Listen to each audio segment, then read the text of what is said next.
Naging anyo ka na paborito ng mga lalaki. Isang unang henerasyong mecha, na maraming beses nang tumulong sa mga piloto na iligtas ang mundong ito mula sa mga halimaw. Ngunit dapat kang purihin bilang isang bayani. Ngunit sa huli mong laban, nasaktan ka ng halimaw sa iyong core. Dahil dito, bumagsak ng husto ang mga kakayahan ng mecha. At ginamit ka pang parang sirang mecha para sa pagsasanay ni Bao ng Song Lingshuang. Kaya't nagsimula ang tunay na bangungot. Sa teorya, bilang isang mech, wala kang pakiramdam ng sakit. Ngunit sa kasamaang palad, ang mga lumang modelo ng mech ay gumagamit ng teknolohiyang neural synchronization. Madalas na nagiging sanhi si Song Lingshuang ng sobrang pag-init ng baril sa kanyang pagsasanay. Hindi niya kailanman isinasaalang-alang ang iyong pagganap. Pinaparamdam sa iyo ang matinding sakit na parang nasusunog. At ang mas kakaiba pa, tuwing nagtatag si Song Lingshuang ng neural synchronization sa iyo, nararamdaman mo ang puot ni Song Lingshuang sa iyo. Ngunit hindi mo pa natutuklasan ang pinagmulan ng galit na ito. Narinig mo na ang pag-uusap ng mga teknisyan. Ang enerhiya ng power furnace ni Xingqian ay patuloy na bumababa. Tinatayang pagkatapos ng susunod na pagsasanay ay tuluyan na itong matutulog. Nang marinig mo ito, bigla kang napatigil. Ngunit hindi ka pa nakabawi mula sa malamig na hatol na ito. Sa susunod na sandali, biglang nagbigay ng matinis na alarma ang radar sa loob ng katawan. Nakita mong may isang pulang tuldok na papalapit sa base. Agad na tumugon ang teknisyan. Agad niyang ipinaalam. Babala. Na-detect ang paparating na enerhiya na atake. Mangyaring agad na lumikas ang mga tao patungo sa pinakamalapit na silungan. Pagkasabi niya nito, sa susunod na sandali, ilang bola ng apoy ang tumama sa kisam ng bodega. Diretso itong tumama sa mga tao sa control room. Ngunit sa sandaling ang lahat ay malapit ng maatake ng bola ng apoy. Bigla mong iniunat ang iyong braso. At piniga ang bola ng apoy sa pader. Ngunit ang temperatura ng bola ng apoy ay nasunog ang haluang metal sa iyong palad. Makikita ang maputlang asul na likido ng metal na umaagos mula sa iyong mga daliri. At sa mga sandaling iyon, isang sundalo ang tumakbo ng natataranta papasok. Mabilis na mensahe mula sa unahan. Ang dambuhalang Leviathan ay naglunsad ng hindi kilalang enerhiya na atake sa bayan ng Zenhai. Ang ilang enerhiya ay papalapit na sa aming base. Natutunaw sila sa hangin at nagiging mga solidong bagay. Ito ay mga type 2 na halimaw at mga pagsasanib na halimaw na maaaring pagsamahin. Ang dalawang pangunahing mecha na pinakamalapit sa base ay kasalukuyang. Kailangan ng hindi bababa sa kalahating oras para makabalik ang tulong. Nang marinig ito, tahimik ang command room. Lahat ay malinaw na naintindihan. Ngayon, ang tanging mecha na kayang makipaglaban sa base ay ikaw, isang antigong makina. At ang makakapagmaneho sa iyo ay si Song Lingshuang. Nang makita ito, agad na tumayo si Song Lingshuang at nagsabi, "Pakiusap, hayaan niyo akong imaneho ang Xingqian para umatake." Nang marinig ito, ang mekaniko ay nag-alala at pawisan. Hindi pwede. Ang peak na operasyon ng power furnace ng Xingqian ay 60% lamang. Kailangan pa ng hindi bababa sa 10 minuto ng auxiliary energy para ito ay ma-activate. Ngayon, ang sapilitang pagsisimula ay tiyak na magdudulot ng pagkasira ng mesh. Ngunit nang marinig ito ni Song Lingshuang, hindi siya tumigil sa kanyang ginagawa. Sa halip, sapilitan niyang ikinonekta ang neural synchronization link. Dinig mo siyang nang-asa. "Halika na, matanda. Ipakita mo sa akin kung paano ka naging alamat noong araw." Nang marinig ito, naguluhan ka at sumigaw. Pwede bang hintayin mo munang makapag-charge ang matanda bago umatake? Kung mayroong man lang cheat sa paglalakbay sa panahon, ang pinakagusto mo ngayon ay ang kakayahang magbigay sa kanya ng sampal sa ere. Bago pa man magsalita, biglang may malakas na putok. Isang aggregate beast ang tuluyang punitin ang pinto ng hangar. Ngumisi si Song Lingshuang ng malamig. Sa susunod na saglit, itataas niya agad ang lakas ng rocket thruster sa maximum. Biglang lumipad ang buong suit ng mech. Pagkatapos ay tinamaan niya ng malakas ang ulo ng aggregate beast. Dahil dito, nauntog ang aggregate beast at nawala sa balance. Ngunit hindi binigyan ni Song Lingshuang ito ng pagkakataon na makabangon. Pinatakbo niya agad ang mech at tumalon. Maingat na nakasakay sa likod ng aggregate beast. Pagkatapos ay agad siyang sumigaw. Lumabas ang balisong sa scabbard. Biglang tumunog ang tunog. Dalawang malalaking kurbadong tabak ang biglang lumabas mula sa itim na armor. Diretsong tinadtad ang ulo ng pagsasama na halimaw. At habang malapit ng tamaan ang pagsasama na halimaw, sa susunod na sandali, ang matalim na buntot nito ay biglang sumugod ng napakabilis. Nadaganan si Song Lingshuang na halos matumba. At sa sandaling iyon, agad na nahuli ng pagsasama na halimaw ang kanyang butas. Muling nagsimula ang ikalawang atake. Pero sa gitna ng napakalaking panganib, pilit kang pumasok. At muling nakuha ang kontrol sa armor. Pagtingin pabalik, isang saksak sa pinagsama-samang halimaw. Madaling naputol ang matulis nitong buntot. Nang marinig ito, may lumalabas ding tunog mula sa loob ng makina. Ang panlikod na baluti ay nasira ng 41%. Nang marinig ito, nagulat si Song Lingshuang ng ilang segundo. Agad na pinatakbo ang mech upang hampasin ang ulo ng pinagsamang halimaw. Ngunit sa susunod na segundo, may ilang bagong pinagsamang halimaw ang tumalon mula sa tubig. Ngunit si Song Lingshuang ay walang balak na umatras. Sa halip, nagpakita siya ng handang makipaglaban. Nang makita mo ito, bigla kang napaiyak sa kawalan ng pag-asa. Saan ka kumuha ng lakas ng loob? Ngunit ngayon, hindi ka na makakapag-aksaya ng pagkakataon upang muling agawin ang kontrol. Kung hindi pa magsisimula ang laban, maaaring mag-overload ang power reactor ng mech at sumabog. At habang nasa pagitan ka ng pag-alis o pagtigil, biglang may maririnig kang malamig na tunog mula sa sistema. Ding! Na-detect na nakumpleto ng host ang kanyang unang pagpatay. Na-activate na ang evolution system. Codenamed Mech Xingqian. Antas ng kaluluwa ng makina isa. Mga kagamitan ng modulo. Malaking talim ng pumatay sa pulso. Mabigat na kanyon. Rocket propeller sa likod.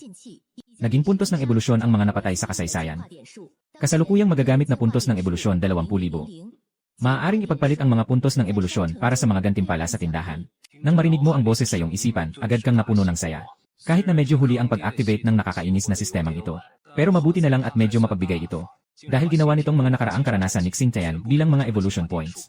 Kaya agad mong binuksan ang interface ng tindahan. At walang pag-aalinlangan na ginastos ang 16,000 evolution points para makuha ang dalawang pinakamahalagang bahagi ng match. Isa ay ang turbine nuclear power reactor. Hindi lamang nito mapapahaba ang buhay ng match, kundi makabuluhang mapapabuti rin ang kabuang pagganap ng Xingtian. Ang isa pa ay ang mataas na intelihensyang line na sistema ng interaksyon. Maaari nitong payagan kang makipag-usap kay Song Lingshuang sa parehong dalas. Matagumpay ang palitan. Kumpletuhin ng sistema ang paghahatid sa loob ng 10 minuto. Nang marinig mo ito, hindi mo maiwasang magreklamo.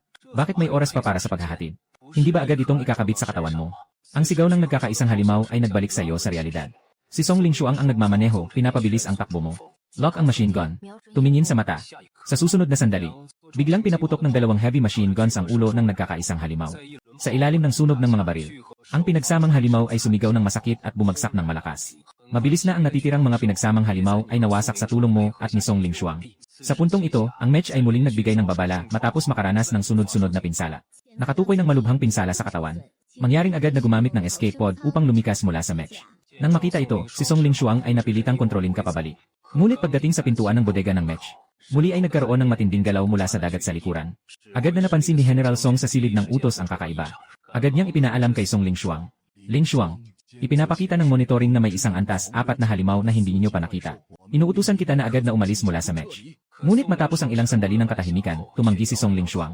Ako at si Xingtian ang huling depensa sa base. Kapag umalis kami ngayon, lahat ng tao sa base ay magiging biktima ng halimaw. Hindi ako umatras. Sa oras na ito, malinaw mong nararamdaman na ang iyong haluang metal na baluti ay nagiging deformed dahil sa mataas na temperatura. Sa ganitong takbo, sa loob ng 20 minuto, ikaw ay tuluyang matutunaw. Kaya't wala kang pag-aalinlangan. Pinasira mo ang baluti sa labas ng iyong cockpit. Diretso mong hinila si Song Lingshuang mula sa kanyang posisyon. Nakapanganga si Song Lingshuang sa pagkabigla. Paano ito posible? Ngunit hindi mo siya pinansin. At unti-unti kang naglakad patungo sa dalampasigan. Bigla, ilang malalaking cooling tank ang nahulog mula sa katawan ng makina. Ang umaangat na usok ay bumalot sa paligid ng makina. Hayaan mong dumaloy ang init sa iyong katawan. Matagal kang tumakbo patungo sa halimaw na may 4 na antas ng pagsasanib ng walang pag-aalinlangan. Ang nag-aalab na talim ay pumasok sa matigas na bungo ng pinagsamang halimaw. Kasabay nito, ang 6 na makakapal na buntot ng halimaw ay humampas sa ibabaw ng dagat. Pagkatapos ay bigla itong humampas sa iyong dibdib. Bagaman nakapag-react ka at nahawakan ang 2 buntot. Ngunit ang natitirang 4 ay pumasok na sa iyong baluti. Ngunit hindi ka bumagsak dahil dito. Sa halip, pinilit mong punitin ang 2 buntot gamit ang iyong mga kamay. Agad mong pinutol ang natitirang matulis na buntot ng pinagsamang halimaw gamit ang iyong braso. Babala, ang power reactor ay bumagsak. Inaasahang matutunaw ang katawan sa loob ng 5 minuto at 43 segundo. Sa sandaling bumagsak ang alarma. Sabay-sabay na umatake ang natitirang 3 pinagsamang halimaw. Sa mabilis na reaksyon, pinrotektahan mo ang iyong baywang gamit ang iyong kamay. Ngunit sa kasamaang palad, tinamaan ka ng malubha. Kasabay nito, ang iyong itaas na bahagi at ibabang bahagi ay nasa sitwasyong mahirap na. Ang kaliwang braso ay natira na lang ang nag-isa nitong metal na balangkas. Pero salamat at gumagana pa rin ang power furnace. Maaari mo pa rin kontrolin ang bakal na katawan na ito. Sa sandaling muling umatake ang grupo ng mga halimaw sa harap mo. Matinding tinutok mo ang tuhod mo dito. Sa isang iglap, nabasag ang baba nito na parang pulang karne. Yung isa pang halimaw ay ginamit ang matalim nitong buntot para tumusok sa likod mo. At saka pumasok sa iyong kontroladong power furnace. Sa isang kisap mata, ang matulis na buntot ay tuluyang natunaw sa reactor. Kasabay nito, ang talim sa iyong kanang braso ay natunaw na ng 3 kapat. Sa ngayon, kaya mo lamang tiisin ang huling atake. Sa susunod na sandali, mahigpit mong hinawakan ang isang matulis na buntot na tumagos sa iyong katawan. At patuloy mo itong hinihila mula sa iyong dibdib. Makikita mong hawak mo ang dulo ng matulis na buntot. Bigla itong sumaksak sa ulo ng isa sa mga pinagsamang halimaw. Sa sandaling ito, hindi mo na ininda ang mga sugat mo. Direkta mong niyakap ng 2 braso ang lieg ng huling halimaw. Sabay, hinawakan mo ng magkabilang kamay ang baba at itaas na panga nito. Pagkatapos, bigla mo itong hinila. Hindi inaasahan, nahati mo sa 2 ang ulo ng halimaw. Sa huling ataking ito, naubos ang natitirang enerhiya ng iyong power core. Sa isang iglap, 7 halimaw ang bumagsak sa harap mo. Ngayon, ang natitira na lang ay ang patuloy pang lumalaking fusion creature. Ang sistema ay matagal ng tahimik dahil sa pagkawala ng kuryente. Ang huling sinag ng liwanag sa reactor ay unti-unting nawawala. Sa iyong malabong paningin, ang bagong uri ng fusion beast ay malapit ng mapisa. Ito ay isang higanteng hayop na mas mataas pa sa iyo ng 20 metro. Kung ito ay matagumpay na mapipisa, tapos na ang lahat. Sa pag-isip na ito, pinipilit mong ilipat ang iyong katawan ng mahirap. Sa puntong ito, ang reactor ay patay na. Ganap kang umaasa sa natitirang enerhiya ng iyong katawan habang sumusulong. Sa kabilang panig, si Song Lingshuang ay nakaluhod sa lupa. Tinitignan kanya ng may mga luha sa kanyang mga mata habang naglalakad ka patungo sa pinagsamang katawan. Sa wakas, huminto ka sa harap ng pinagsamang katawan at hindi na kumilos. Parang isang dambuhalang estatwa na nananatiling nakatigil sa sandaling iyon. Sa oras na ito sa silid ng utos, inilipat ni General Song ang kanyang tingin sa monitor. Mabilis siyang tumingin sa kubo sa screen at nagpa siya ng may pag-ingat. Ihanda ang kalahati ng puwersa sa baybayin upang mag-atake sa pinagsamang katawan. Bagaman alam ni General Song na maapektuhan ka nito, wala na siyang ibang pagpipilian. Sa gitna ng napakabigat na sitwasyon, biglang sumigaw ang komunikasyon opisyal habang pinipigilan ang kanyang taina. Sandali, bumalik na sila, bumalik na sila. Sila ang Red Typhoon at Assault. Pagkasabi nito, dalawang matangkad na anino ang mabilis na lumalapit sa pinagsamang katawan. Kasabay nito, nagpalabas ng 9 na misile ang pulang bagyong sa kanyang dibdib. Sa isang iglap, tumama ito sa pinagsamang halimaw. Matapos ang isang ulap ng usok, lumabas ang pinagsamang halimaw na may sugatang kanang harapang paa mula sa usok. Puno ito ng berdeng malagkit na likido. Hindi rin ganap na nakaunat ang buntot nito. Ngunit ang laki ng katawan nito ay nagdulot pa rin ng gulat sa lahat sa silid ng utos. Kahit na nagpa siya itong puwersahin ang pagtigil sa sarili nitong proseso ng pagbuo, para lamang labanan ang missile matrix kanina. Ang Red Wind Assault Team ay mabilis na lumalapit sa target at nagsasagawa ng atake. Sa pagbitaw ng mga salita ni General Song, sa isang iglap, ang Red Hurricane ay tumakbo patungo sa Fusion Beast na parang kometa. Hindi na kailangan pang makialam sa bagong uri na ito na hindi pa ganap na umunlad. Ang nagsasalita ay isa sa mga piloto ng Red Hurricane, si Meng Changqing. Sa oras na ito, siya ay nasa harap ng Fusion Beast. At pagkatapos ay isang suntok ang ibinigay niya sa malaking ulo nito. Ang lakas ng suntok na ito ay napakalakas, na nagpadapa sa Fusion Beast sa lupa. Sa kabilang panig, ang mga umaatake ay ilang hakbang na tumakbo papunta sa Fusion Beast, at hinila ito mula sa dagat. Sa puntong ito, ang Fusion Beast ay natira na lamang na isang malagkit na katawan. Ang ulo nito ay naging isang latak ng putik na nagkalat sa dagat. Pagkalipas ng ilang sandali, isa sa mga piloto ng umaatake na si Liu Zhenxuan ay sa wakas nagsalita. Wala nang mga senyales ng buhay. Kahit sino, hindi makakatanggap ng suntok ko na ito. Habang sinasabi ito, pinunasan ni Meng Changqing ang di umiiral na alikabok sa kanyang balikat. Magyayabang na lang pagkatapos ng depensibong laban. Sa loob ng cockpit ng Red Hurricane, sumulyap si Meng Changqing sa kanyang nakababatang kapatid na si Meng Changqing. Ang huli naman ay tahimik na isinara ang kanyang bibig. Nakita ito, kaya't nagsalita si General Song sa command room ng kalmado. Ipaalam sa lahat ng mga puwersang nasa lupa na agad na itigil ang lahat ng putukan. Pagpunta sa pinakamalapit na underground para magtago. Maghintay ng karagdagang utos. Ang pulang hangin ay lilinis sa lahat ng Type 2 na halimaw sa loob ng mataas na pader. Unahin ng mga raider na maibalik ang hukbong panghuli at maisalba si Xingxian bago sumali sa laban. Kung nasa malapit na baybayin o sa lungsod, responsibilidad ng mga ground troops ang paglilinis ng maliliit na halimaw. Kung gagamitin ang buong firepower ng mga mecha para linisin, maaaring magdulot ito ng hindi masukat na pinsala. Kaya't sa harap ng mga uri ng halimaw, mas pinipili ng iba't ibang puwersa na gamitin ang mga puwersang panglupa upang linisin ang mga ito. Ngunit hindi ganoon ang iniisip ni General Song. Palagi niyang iniisip na mas mahalaga ang buhay ng tao kaysa sa pinsalang pang-ekonomiya. Ang Swanskankyong base ay may buong linya ng mataas na pader na depensa. Tanging ang mga hangar at ilang pasilidad ng depensa ang nasa labas ng pader. Ang natitirang mga pasilidad ay nasa loob ng pader. At may ligtas na distansya ang base mula sa bayan ng Zhenhai. Ang layunin ay masiguro na hindi masyadong maapektuhan ang bayan ng Zhenhai kapag nagsimula ang laban. Sa sandaling ito, sa taas ng mataas na pader, ang braso ng pulang bagyong hangin ay naging parang sunod-sunod na electromagnetic cannon. Lahat ng mga uri ng halimaw na gustong umakyat sa mataas na pader ay pinapatay agad ng mataas na boltahe ng kuryenteng nakalagay sa kanilang panlikod na panakot. Mabilis na huminto ang kalangitan sa pagbuhos ng asul na apoy. Sa ibabaw ng pader, lumabas ang masama at mapanghusgang ekspresyon ni Meng Changqing. Ang sama ng pakiramdam, ang sama ng pakiramdam. Pagkatapos ng laban, siguradong kailangan munang linisin ang Red Hurricane. Habang sinasabi ito, inapakan niya at pinasabog ang ilang halimaw na sumusubok tumakas. Agad na nabalutan ng berdeng likido ang mga paa ng Red Hurricane. Biglang nagsalita si Meng Changqing na may seryosong mukha. Baka wala na tayong oras. Sa daan pa uwi natin. Patuloy pa rin nagpapakawala ng energy attacks si Leviathan sa iba't ibang direksyon. Kung hindi rin sana nagtagal ang pag-atake niya sa Black Island. Kailangan pa nating makarating sa iba pang lugar. Malaki ang pagbaba ng kabuang bilang ng mga match ngayon. Siguradong may lugar na nangangailangan ng tulong natin. Nang marinig yon, napakunot ang noo ni Meng Changqing. Paano kung maulanan ulit ang Swans Island? At yung match talaga bang si Chan? Kung sino ang nagmamaneho nyon? Naalala ko, bukod sa general, wala nang iba sa base. Walang ibang makakagawa nito. Biglang lumitaw ang mga umaatake mula sa likuran ng pulang bagyo. Nariyan ang itim na kalangitan kasama natin. Tungkol sa match ni Xingqian, mukhang si Song Ling Shuang ang nagmamaneho. Nang marinig ito, hindi napigilan ni Meng Changqing ang pagtawa. Bro, wag mo akong lokohin. Paano siya makakapasok sa match? Kalahating baguhan lang siya. Kalahating oras mamaya sa hangar ng itim na kalangitan. Ang iyong bangkay at ang misteryosong kubo ay nakalagay dito. Maliban sa ilang mga mananaliksik na nakapaligid sa itim na kubo, karamihan sa mga tao ay nakatayo sa harap ng iyong katawan.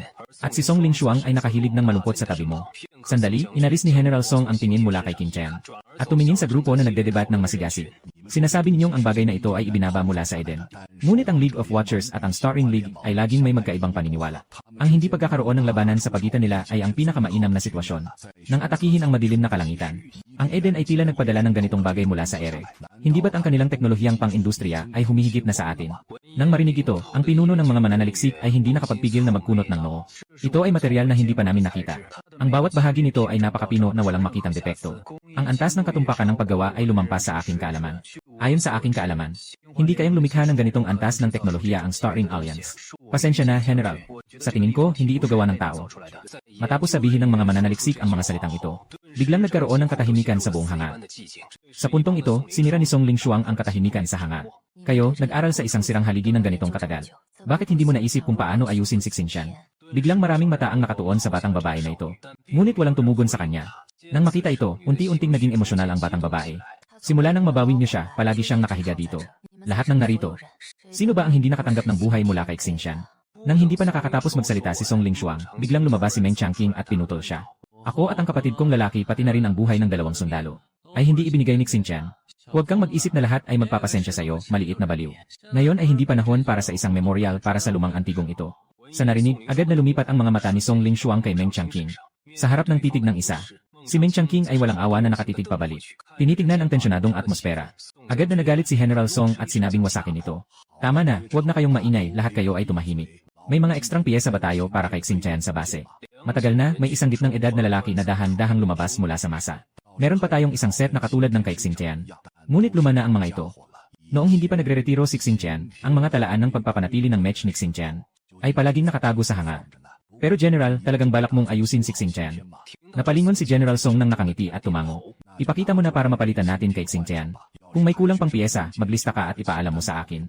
Lao Yu, isa ka sa mga taong matagal na sa base at kasama ko. Dapat naaalala mo pa kung paano tayo nakaraos noong nakaraang taon. Noon, itinuturing ng mga tao si Xinjiang bilang isang bayani. Lao Yu, kailangan natin ng mga bayani. Ang sinabi ni General Song ay nagpatigil sa lahat ng naroroon. Si Xinjiang ay isang luma at unang henerasyong match. Ang ilalaan na budget sa isang bagay na malapit ng maalis. Para sa Xuan Skankyong na may limitadong budget, ay isang pag-aaksaya. Ngunit hindi alintana ni General Song ang opinyon ng iba. Nagbigay lamang siya ng utos na hindi maaaring questionin. Sige, ganito na ang usapan.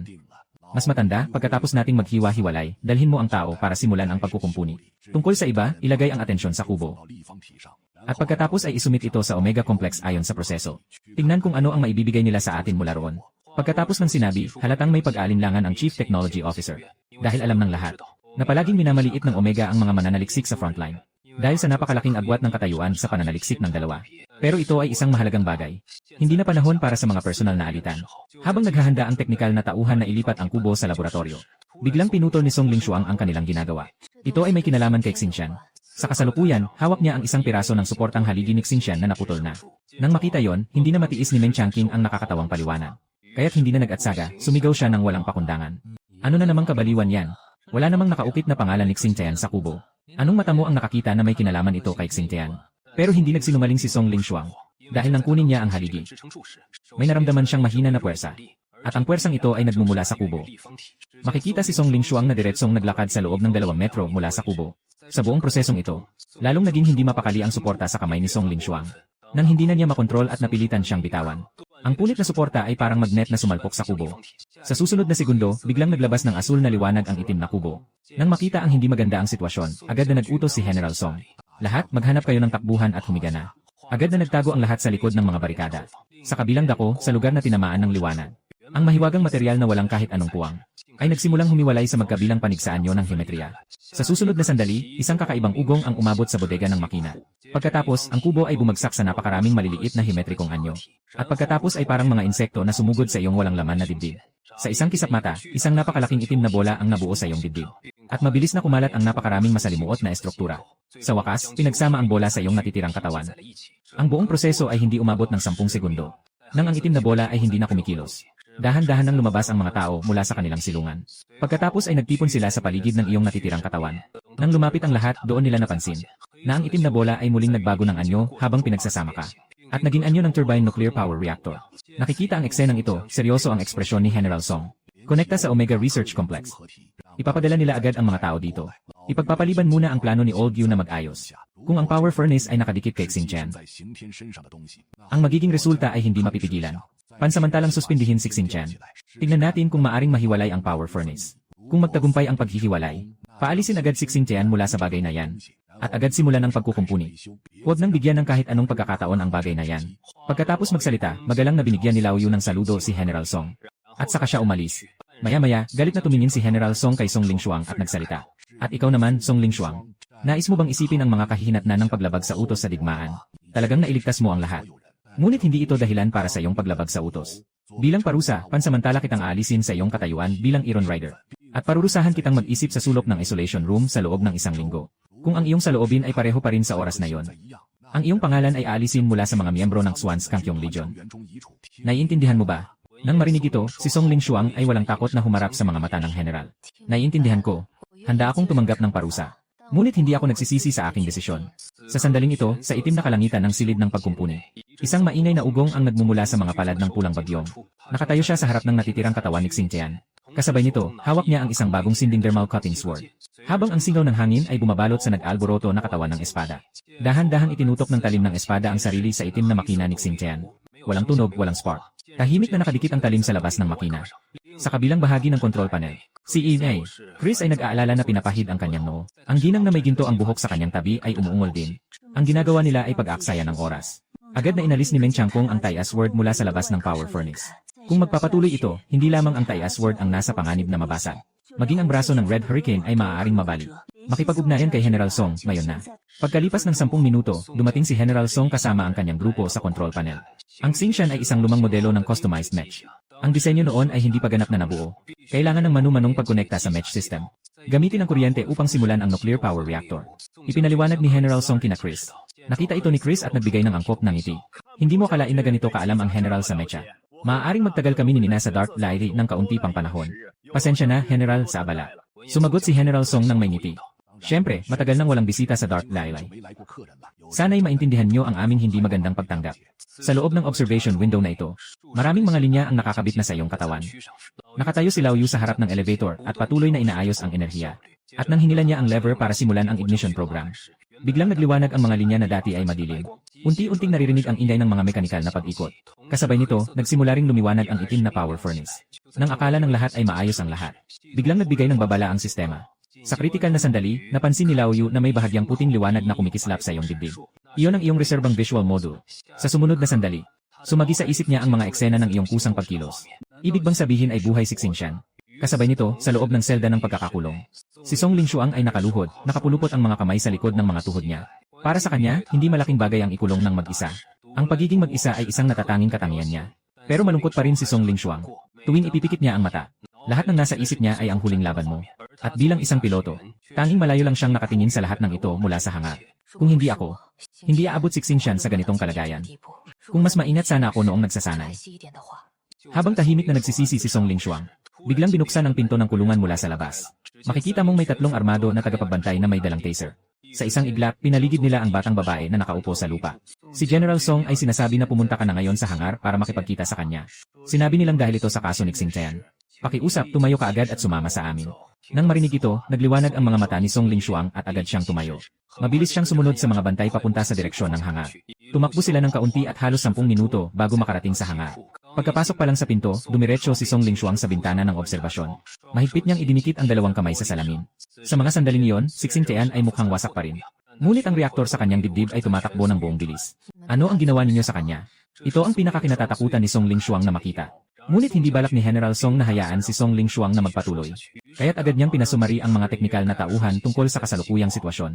Nagkaroon ng hindi kilalang error sa proseso ng pag-apoy ng reaktor, na naging sanhi ng pag-atake sa pangunahing kontrol na sistema ng Swans Kankyong. Ngayon, ang buong base ay umaasa sa reaktor ni Xingtian. Kung magpapatuloy ito, ang sistema ng kuryente ng madilim na kalangitan ay babagsak sa loob ng kalahating oras. Kapag bumagsak ang sistema ng kuryente, ang lahat ng otomatikong CNC na kanyon na sumasaklaw sa base ay titigil sa operasyon. At ang ilan sa aming mga linya ng kuryente ay nakakonekta sa lungsod ng Zenhai. Malamang na patuloy na kukunin ni Xingtian ang kuryente mula sa lungsod ng Zenhai sa pamamagitan ng mga linya. Binago pa niya ang mga kable upang maging katulad ng material ng power furnace. Sa ngayon, hindi pa matanggal ang mga kable. Kahit na gumamit ng mainit na espada, hindi ito mapuputol. Ano ang magagawa ko? Sa harap ng tanong ni Song Lingshuang, biglang nagduda ang mga teknikal na tauhan.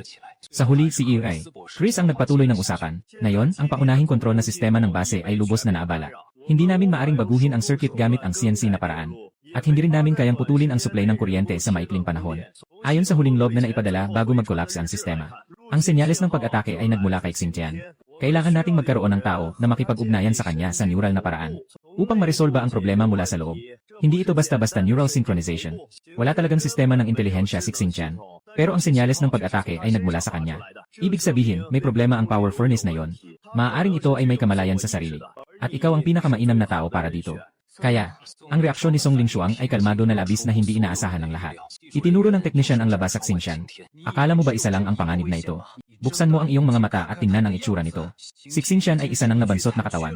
Ang sistema nito ay kasalukuyang nasa estado ng pagbagsak. Kapag nakabuo ka ng neural synchronization sa kanya, maaaring magkaroon ng paglipat ng kamalayan sa iyong utak. Ang isip ay mananatiling nakulong sa isang sirang ilusyon. Alam mo ba kung paano namatay ang piloto ng Savior Mech? Pinilit nilang makipag-ugnayan sa Mech sa ilalim ng hindi matatag na sistema. Sa resulta, pareho silang nahulog sa isang baliw na panaginip. Nang idiskonekta nila ang synchronization, naideklara ng utak na patay. Patuloy na sinasabi ng mga teknisyan ang mga panganib nito. Ngunit napansin niya na hindi man lang ito naapektuhan ni Song Lingshuang. Alam ng lahat sa control room ang potensyal na panganib na ito. Ngunit siya lamang ang nagsabi kay Song Lingshuang. Sa puntong ito, nakita ng General Song na natapos na ang pag-uusap ng dalawa. Kaya't inutusan niyang buksan ang mga posa sa kamay ni Song Lingshuang. Sa ilalim ng mga mata ng lahat, si Song Lingshuang ay walang pag-aalinlangan na umupo sa upuan. Pagkatapos ay kinuha ang helmet na ginagamit lamang sa pagsasanay. Bago isinuot ni Song Lingshuang ang helmet, bigla siyang umiti sa batang teknikal na tauhan. Salamat sa iyo. Ngunit ito ay aking sariling desisyon. Pagkatapos sabihin ito, matatag na isinusuot ni Song Lingshuang ang helmet. Tapos na ang pagkakalibrate ng mga parameter, handa ka na ba? Pagkarinig nito, tumango si Song Lingshuang. Sa sumunod na sandali, isang nakakasilaw na liwanag ang biglang sumabog sa harap ni Song Lingshuang. Agad nitong nilamon ang lahat ng nasa kanyang paningin. Walang katapusang agos ng kuryente, parang mga karayom ng yelo, ang tumagos sa kanyang mga tenga. Hanggang sa tuluyan siyang nawalan ng pandinig. Sa isang iglap, hindi na niya maramdaman ang kanyang mga kamay at paa. Maging ang kanyang utak ay nakalimutan na kung paano galawin ang kanyang mga galamay. Sa kalituhan, nakita ni Song Lingshuang ang isang batang babae na nakasuot ng puting bestida. Makikita ang mga kamay ng dalaga na puno ng dugo at laman. At wala nang kahit isang buo na kuko. Ang puting buhok na nahuhulog sa kanyang balikat ay nagtatakip sa kanyang maputlang mukha. Kasabay nito, ang mga luha na dumadaloy sa kanyang panga ay patuloy na tumatama sa mga pira-pirasong bato at dugo sa ilalim ng kanyang tuhod. Nakita ni Song Lingshuang na ang dalaga ay patuloy na bumubuka ng bibig na parang may gustong sabihin. Ngunit sa huli, wala siyang naipahayag na tunog. Patuloy siyang naghuhukay sa harap ng isang bumagsak na gusali. Parang isang baliw na nawalan ng katinuan. Si Song Lingshuang ay nakatayo sa tabi ng batang babae. Nakatingin sa araw na dahan-dahang lumulubog sa malayo. Sa wakas, hindi na kayang magpatuloy ng batang babae. Ang kanyang mga mata na namumula at namamaga ay muling umagos. Ang malabnaw na luha ay puno ng naglalakbay na mga hibla ng dugo. Gusto niyang sumigaw, gusto niyang tumawag. Ngunit wala siyang maibulalas na tunog mula sa kanyang lalamunan. Sa susunod na sandali, dahan-dahang lumapit si Song Lingshuang sa batang babae. At niyakap ang kanyang sugatang kamay. Bigla siyang umiyak na may husky na boses. Nanay ay nawala na. Bakit hindi tayo pinoprotektahan ng tatay? Sa isang iglap, niyayakap ni Song Lingshuang ang bata sa kanyang bisig. May utos siyang kailangang sundin, kailangan niyang protektahan ang mas marami pang tao. Ito ay utos, hindi pwedeng labagin. Nang matapos ang kanyang sinasabi, niyakap ng dalaga si Song Lingshuang sa leg. At pagkatapos ay umiyak siya ng malakas sa kanyang mga bisig. Sa oras na ito, nakalimutan na ni Song Lingshuang kung kailan siya huling tumawag ng tatay. Ngunit sa halip na tawagin siyang ama, mas nais ni Song Lingshuang na tawagin siyang General Song tulad ng iba. Lumipas na ang maraming taon. At siya ay matagal nang nakakaintindi sa mga desisyong kinaharap ng kanyang ama noon. Ang mecha na walang kakayahang kumilos ay isang lungsod na tinatamaan ng sabay-sabay. Sino ang sisihin nito? Sa sandaling pumasok sa isip ni Song Lingshuang ang ideyang ito. Lahat ng nakikita niya sa harap ay biglang nawala. Mga gusali na nasa gulo at ang dating niyang sarili. Sa halip, isang matinding pakiramdam ng pagkawala ng timbang ang pumuno. Sa susunod na sandali, si Song Lingshuang ay nahuhulog sa isang madilim na hukay. Nang siya ay muling bumagsak sa lupa, natuklasan niyang hindi siya nabasag tulad ng inaasahan, kundi nakatayo siya ng matatag na parang nasa patag na lupa. Ang mga batas ng pisika sa espasyong ito ay tila hindi sumusunod sa realidad. Naisip niyang siya ay kakapasok lamang sa isang chase ng kuneho. Ang tinatawag na chase ng kuneho ay talagang hiram mula sa isang kwentong pambata. Ang pangunahing tauhan ay nahulog sa isang kamangha-manghang ilalim ng lupa dahil sa paghabol sa isang usang marunong magsalita. Sa proseso ng pagsasabay ng mga piloto ng mecha, ang paghabol sa maliit na kuneho ay ginagamit upang ilarawan ang mga hindi nakapagpahinga ng isip bago ang pagsasabay, na nagdudulot ng pagkabigo sa pagsasabay dahil sa mga kalokohan. At dahil dito, nawawala ang sarili. Pero sa totoo lang, hindi talaga pwedeng mangyari ito kina Tian at Song Lingshuang. Ang neural synchronization ay nahahati sa dalawang uri. Pagyaweg na ng tao at mech. O kaya ay magkaparehong pagmisrenas ng dalawang piloto. Mas madali ang unang uri ng SRNC. Kasi ang mech ay isang bakal na balangkas lang. Basta't ang dami ng operasyon ng mech ay hindi lalampas sa kapasidad ng isip ng piloto. Karaniwang ang antas ng pagsasabay ng dalawa ay hindi bababa sa 80%. Ngunit ang pagsasabay ng mga tao ay mas mahirap. Ito ay katumbas ng direktang pagpasok ng ibang kamalayan sa isip. Kailangan dito na ang parehong panig ay ganap na magbukas ng kanilang mga puso. at hayaan ang katawan na umangkop at tanggapin ang mga utos mula sa ibang kamalayan. Ngunit kahit na ang dalawang panig ay talagang makapagpakatotoo, hindi garantiya na ang kanilang antas ng pagsasabay ay makakamit. Ang psikolohikal na depensa sa ilalim ng kamalayan ng tao ay hindi makontrolado, tulad ng intermittent amnesia o manic disorder. Sa mas malalang kaso, maaari itong magdulot ng pagkatao ng Graeber na mahati. Dahil dito, karaniwang ang mga nagmamaneho ng dual mecha ay mga malapit na tao. Ngunit ang Xingqian ay isang mecha na may solong kontrol, kahit na may sitwasyon na humahabol sa maliit na kuneho. Ang pinakamasama ay bababa lamang ang synchronization rate nila ni Xingqian, hindi upang malugmok sa alaala at mawala sa sarili. Dahil ang mech ay hindi makapagdala ng subkamalayan at alaala, tanging isang buhay na isipan lamang ang makakapaglaman ng aktibidad ng kamalayan ng tao. Hindi ba't may sariling kamalayan talaga si Xingqian? Kaya nandito ako sa kamalayan ni Xingqian. Nang mapagtanto ni Song Lingshuang ito, ang lahat sa paligid niya ay muling nagbago. Sa sandaling ito, si Song Lingshuang ay nakatayo sa bodega ng madilim na kalangitan. Ang lahat dito ay ganap na tumutugma sa realidad. Ang tanging pagkakaiba ay, walang ibang tao dito kundi si Song Lingshuang. Ang tunog ng mga alon na umaagos ay biglang umabot sa kanyang taina. Siya ay biglang lumingon. Nalaman niyang ang malaking pintuan ng bodega ay nakabukas. Kasabay nito, isang matinding pag-aalala ang umusbong sa puso ni Song Lingshuang. Tumakbo siya ng mabilis at dumaan sa siwang ng pinto. Agad siyang nakarating sa platapormang umaabot ng libu-libong metro sa labas ng bodega. Dito, nakita ni Song Lingshuang ang tanawin na hindi niya kailanman malilimutan sa kanyang buhay. Sa ilalim ng pulang langit, nakatayo sa malayo si Xingqian na may itim na pintura sa buong katawan. Sa karagatan ay lumulutang ang napakaraming mga pira-pirasong katawan at naputol na mga braso sa ibabaw ng tubig. Hindi mabilang na bangkay ng mga halimaw na parang mga bundok na walang katapusan. Sa ilalim ni Xingqian ay may isang nakasisilaw na pulang mecha. Agad na nakilala ni Song Lingshuang na iyon ay ang Red Hurricane. Ngayon, ang makapangyarihang third generation na mecha ay naging isang tambak ng sirang bakal. At nang muling mag-isip si Song Lingshuang at humarap muli, napagtanto niya na ang malayong bayan ng Zhenhai ay naging isang pira-pirasong guho na rin. Bakit? Ito ba ang mundo na iniisip ni Xingqian sa kanyang subconscious? Ngunit sa oras na nagtanong si Song Lingshuang, bigla niyang narinig ang sagot. Ang mga halimaw ay aking kaaway, kayo rin. Ang nagsalita ay walang iba kundi, ikaw na nakatayo sa berdeng karagatan. Nang marinig ito, nahulaan na ni Song Lingshuang ang sagot. Kaya ikaw ang pumatay sa lahat. Matagal na yung boses ay muling umuulit sa karagatan. Tama, ako nga ito. Nang hina ako sa laban, nagbigay ng huling patak ng aking dugo. Pero paano ninyo ako tinrato? Sinasabi mo ito habang bigla kang naglalakad patungo kay Song Lingshuang. Kasabay nito, ang makintab na baluti ay biglang nagsimulang mabilis na tumanda. Saan mang dako, ang mga sugat sa laban ay tila mga tatak na nakakabigla. Sa susunod na sandali, ang isang bakal na braso mo ay biglang nabalik. Tulad ng isang malaking puntod, lumulubog ng tahimik sa berdeng dagat. Kasunod niyon ang isa pang braso mo. Pagkatapos ay ang ulo, mga paa, at baywang. Nang humarap ka kay Song Lingshuang, ang katawan mo ay wasak-wasak na. Tanging ang itim na power furnace sa katawan ang patuloy na umiikot. Ito ang nakikita kong katapusan. Kayo rin ang aking mga kalaban. Sa sandaling ito, ang iyong boses ay huminto na. Si Song Lingshuang ay nahawakan ng isang malaking kamay, habang ang iyong kamay ay lalong humihigpit. Sa isang iglap, si Song Lingshuang ay hindi makagawa ng anumang tunog. Ngunit ang kanyang mga labi ay patuloy na gumagalaw. Sa isang sandali, ang katawan ni Song Lingshuang ay biglang sumabog. Sa isang kisap mata lamang, si Song Lingshuang ay napagtanto na siya ay nasa isang maaliwalas na silid. Nadudugo siya habang nakahandusay sa ceramic tile. Magulo niyang buhok ang nagtatakip sa kanyang papalapit ng maglaho na pulang iris. Sa labas ng bintana ay makapal na mga dahon ng mga punong berde. Sumisilaw ang maliwanag na sikat ng araw sa asul na mesa. At may isang binatilyo na pamilyar kay Song Lingshuang na nakasandal sa dingding. Kahit na hindi niya pa nakikita ang binatilyo. Ngunit ang kanyang pakiramdam ay nagsasabi sa kanya na ang taong nasa harap niya ay ikaw. Makikita mong unti-unting lumapit si Song Lingshuang sa'yo. Habang ang kanyang boses ay nanginginig at may halong luha, nagsalita siya. Pasensya na, hindi kita sinasadya. Ito ang nararapat na parusa para sa akin. Pero walang kasalanan ng iba, gusto lang nilang iligtas ka. Sa narinig mo yon, tinitigan mo si Song Lingshuang na parang walang hanggang kailaliman. Gamit ang matinding determinasyon, tinuturo mo ang aking makapangyarihang pugon. Itinuturing mo bang ito ay pagliligtas sa akin? Sa susunod na sandali, ang luha ay pumuno sa mga mata ni Song Lingshuang. Hindi namin alam na yon. Akala namin ito ay isang parasito kaya nais naming alisin ito. Agad na kumislap ang isang hindi nakikitang liwanag sa iyong mga mata. Isang tao na sobrang nag-iisa na tinatawag na baliw. Bakit ako maniniwala sa iyo? Alam ni Song Lingshuang na ang iyong paghabol sa maliit na kuneho ay nagmumula sa iyong galit sa sarili. Kung ang paghabol sa maliit na kuneho ay makapagbibigay kasiyahan sa iyong mga hangarin, marahil ay makakatulong ito upang maibalik ang iyong katinuan.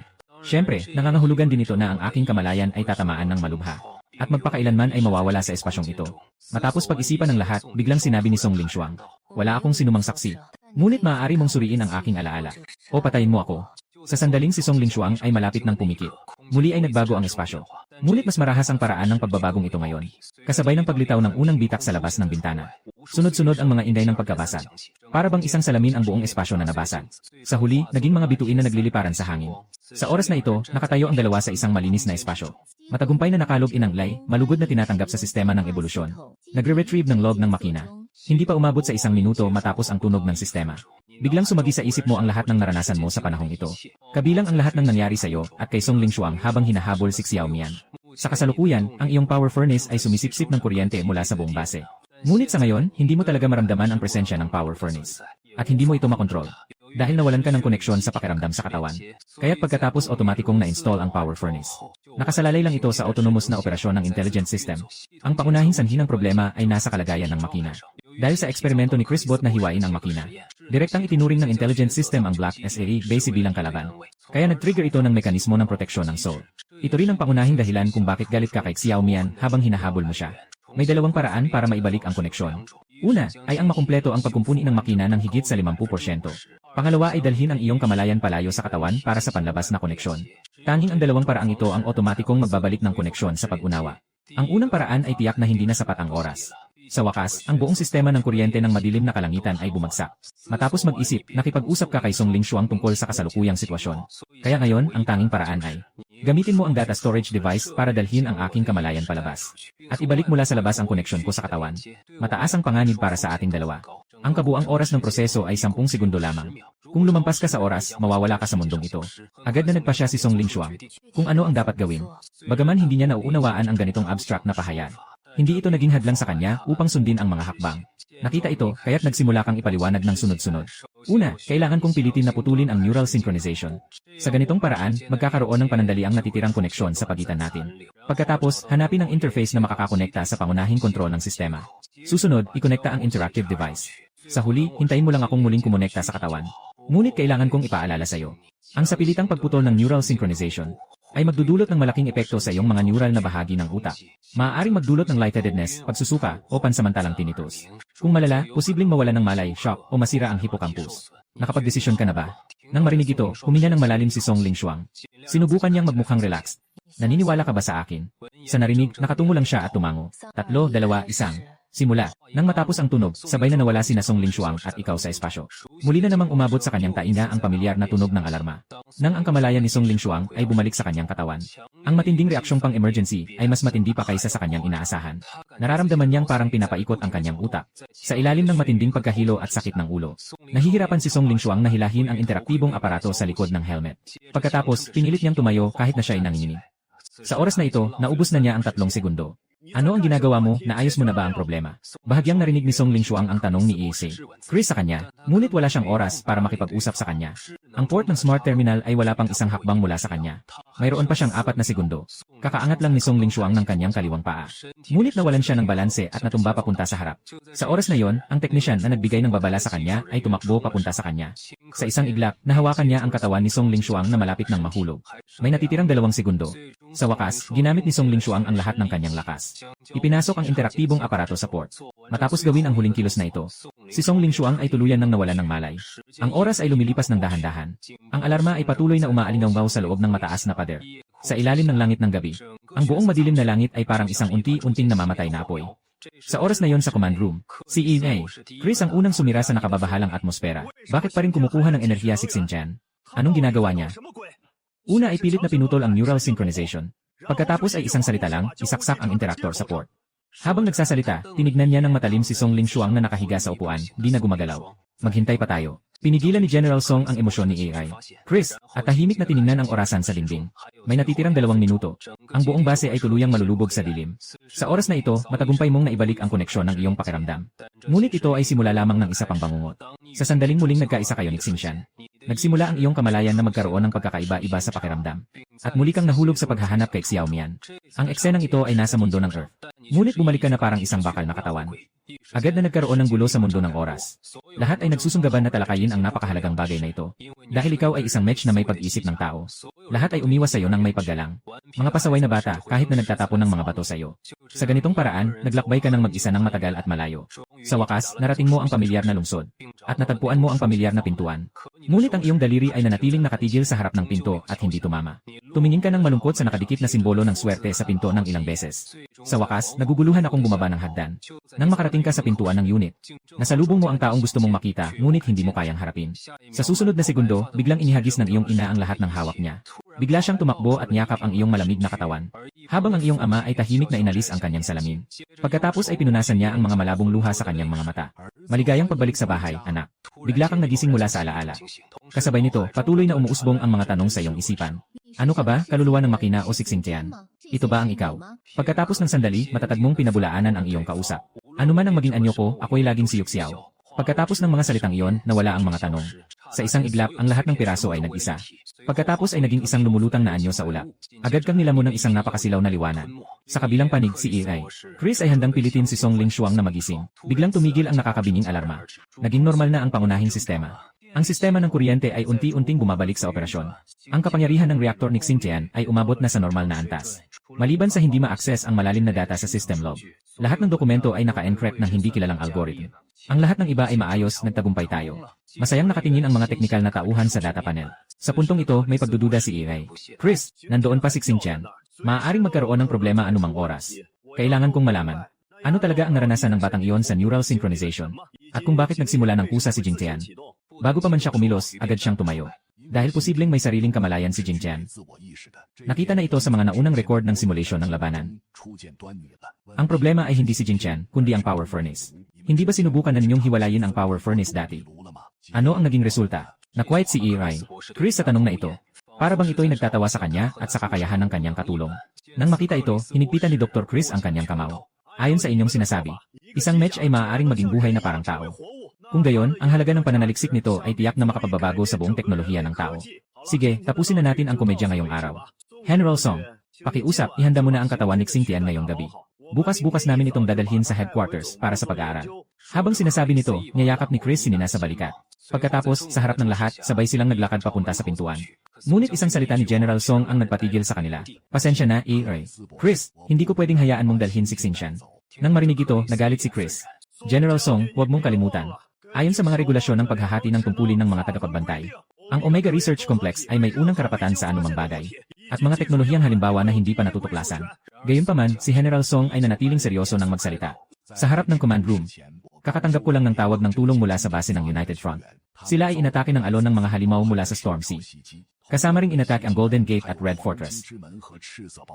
Pero ang pinakamatinding pag-atake na naranasan ng Union ay nangyari. Ganap na bumagsak ang coastal defense line, lahat ay nagsimulang umatras papasok sa lungsod. Ito ang dahilan kung bakit personal akong pumunta sa control room. Malapit nang dumating ang Xiangyon Dragon Boat sa itim na langit. Ipapadala ang Red Hurricane sa Kasa River upang tulungan labanan ang mga halimaw. Ngunit magdudulot ito ng malaking pagbaba sa depensa ng itim na langit. Hindi ako mag-aaksaya ng anumang lakas ng laban. Kung walang problema ang power furnace sa dibdib ni Xingtian, kaya maaari siyang magpatuloy sa laban.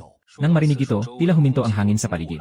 Nabaliw ka ba? Gusto mo bang ipasok ito sa labanan gamit ang alien power reactor? Kaya nitong kunin ang kuryente ng buong base sa isang segundo. At sa susunod na segundo, itutok ang baril sa inyo. Tumo-trembling na sinabi ni AI. Chris ang mga salitang ito. Ngunit tahimik na nagpatuloy si General Song sa kanyang sinasabi. Hindi ko alam kung magkakaroon ba ng problema si Xingtian sa susunod. Pero naniniwala ako sa sinasabi ni Song Ling Shuang. Kung nananatili pa rin siyang nasa panig natin.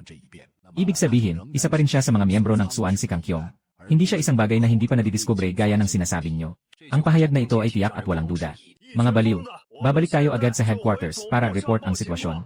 Sana hindi ka magsisi sa mga sinabi mo ngayon. Sa salitang ito, si Chris ay agad na pumasok kasama si Nina sa labas. At si General Song ay hindi man lang tumingin pabalik. General, totoo ba ang sinasabi mo? Pagkatapos lumayo ang mga hakbang sa koridor, ang aide-de-camp ay nag-alinlangan na nagtatanong. Ngunit si General Song ay tiningnan lang ng bahagya. Parang nagbibiro ba ako? Ipaalam sa lahat ng grupo ng mekanikal na pagkumpuni. Simulan na agad ang muling pagsasaayos ng Xingtian sa pinakamabilis na paraan. Lahat ng iba ay bumalik na sa kanilang mga posisyon. Ang base ay pumasok sa pangalawang antas ng estado ng digmaan. Dapat tayong maging maingat sa anumang posibleng pag-atake. At kapag nagising si Song Ling Shuang, ipatawag siya sa aking opisina. Matapos sabihin yon, mabilis na umalis si General Song sa control room. Sa loob ng kalahating oras sa itaas ng madilim na kalangitan. Gusto mo pa bang ipagpatuloy ang pagmamaneho ni Xingtian? Hindi umupo si General Song sa upuang sumasagisag sa pinakamataas na kapangyarihan.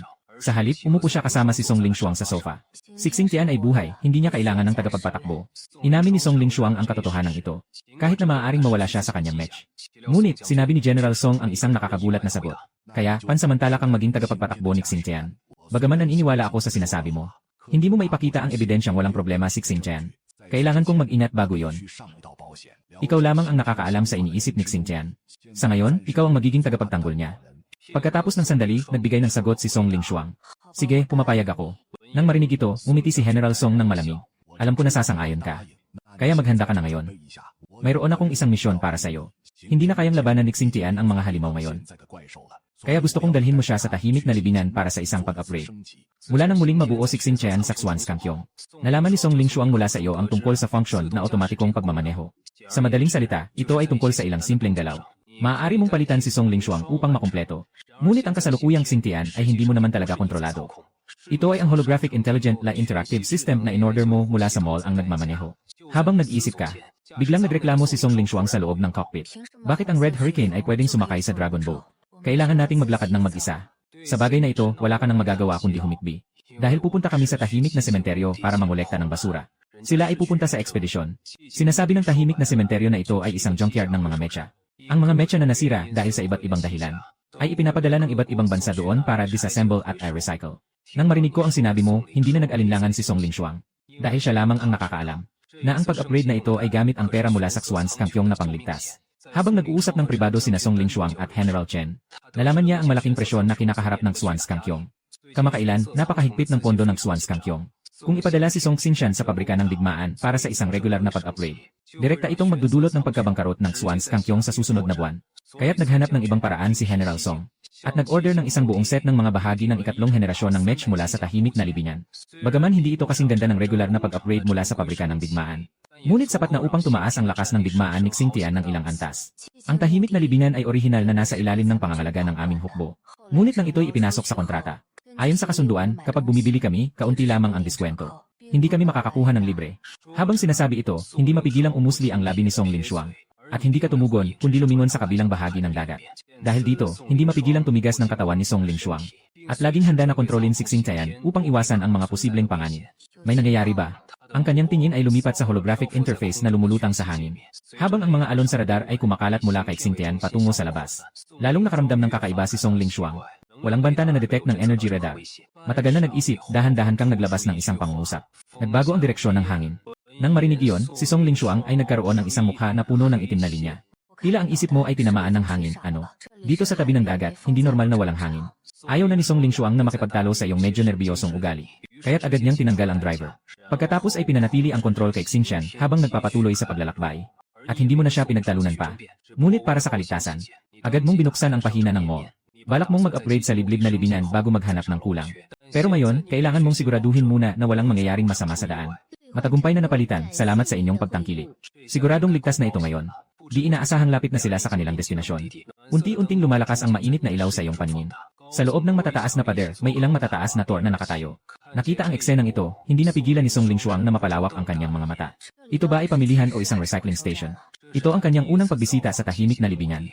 Akala niya ay isang malaking basurahan na puno ng mga basura. Ngunit ang lahat ay mukhang napaka-organisado. Mayroon pang kaunting kasiglahan.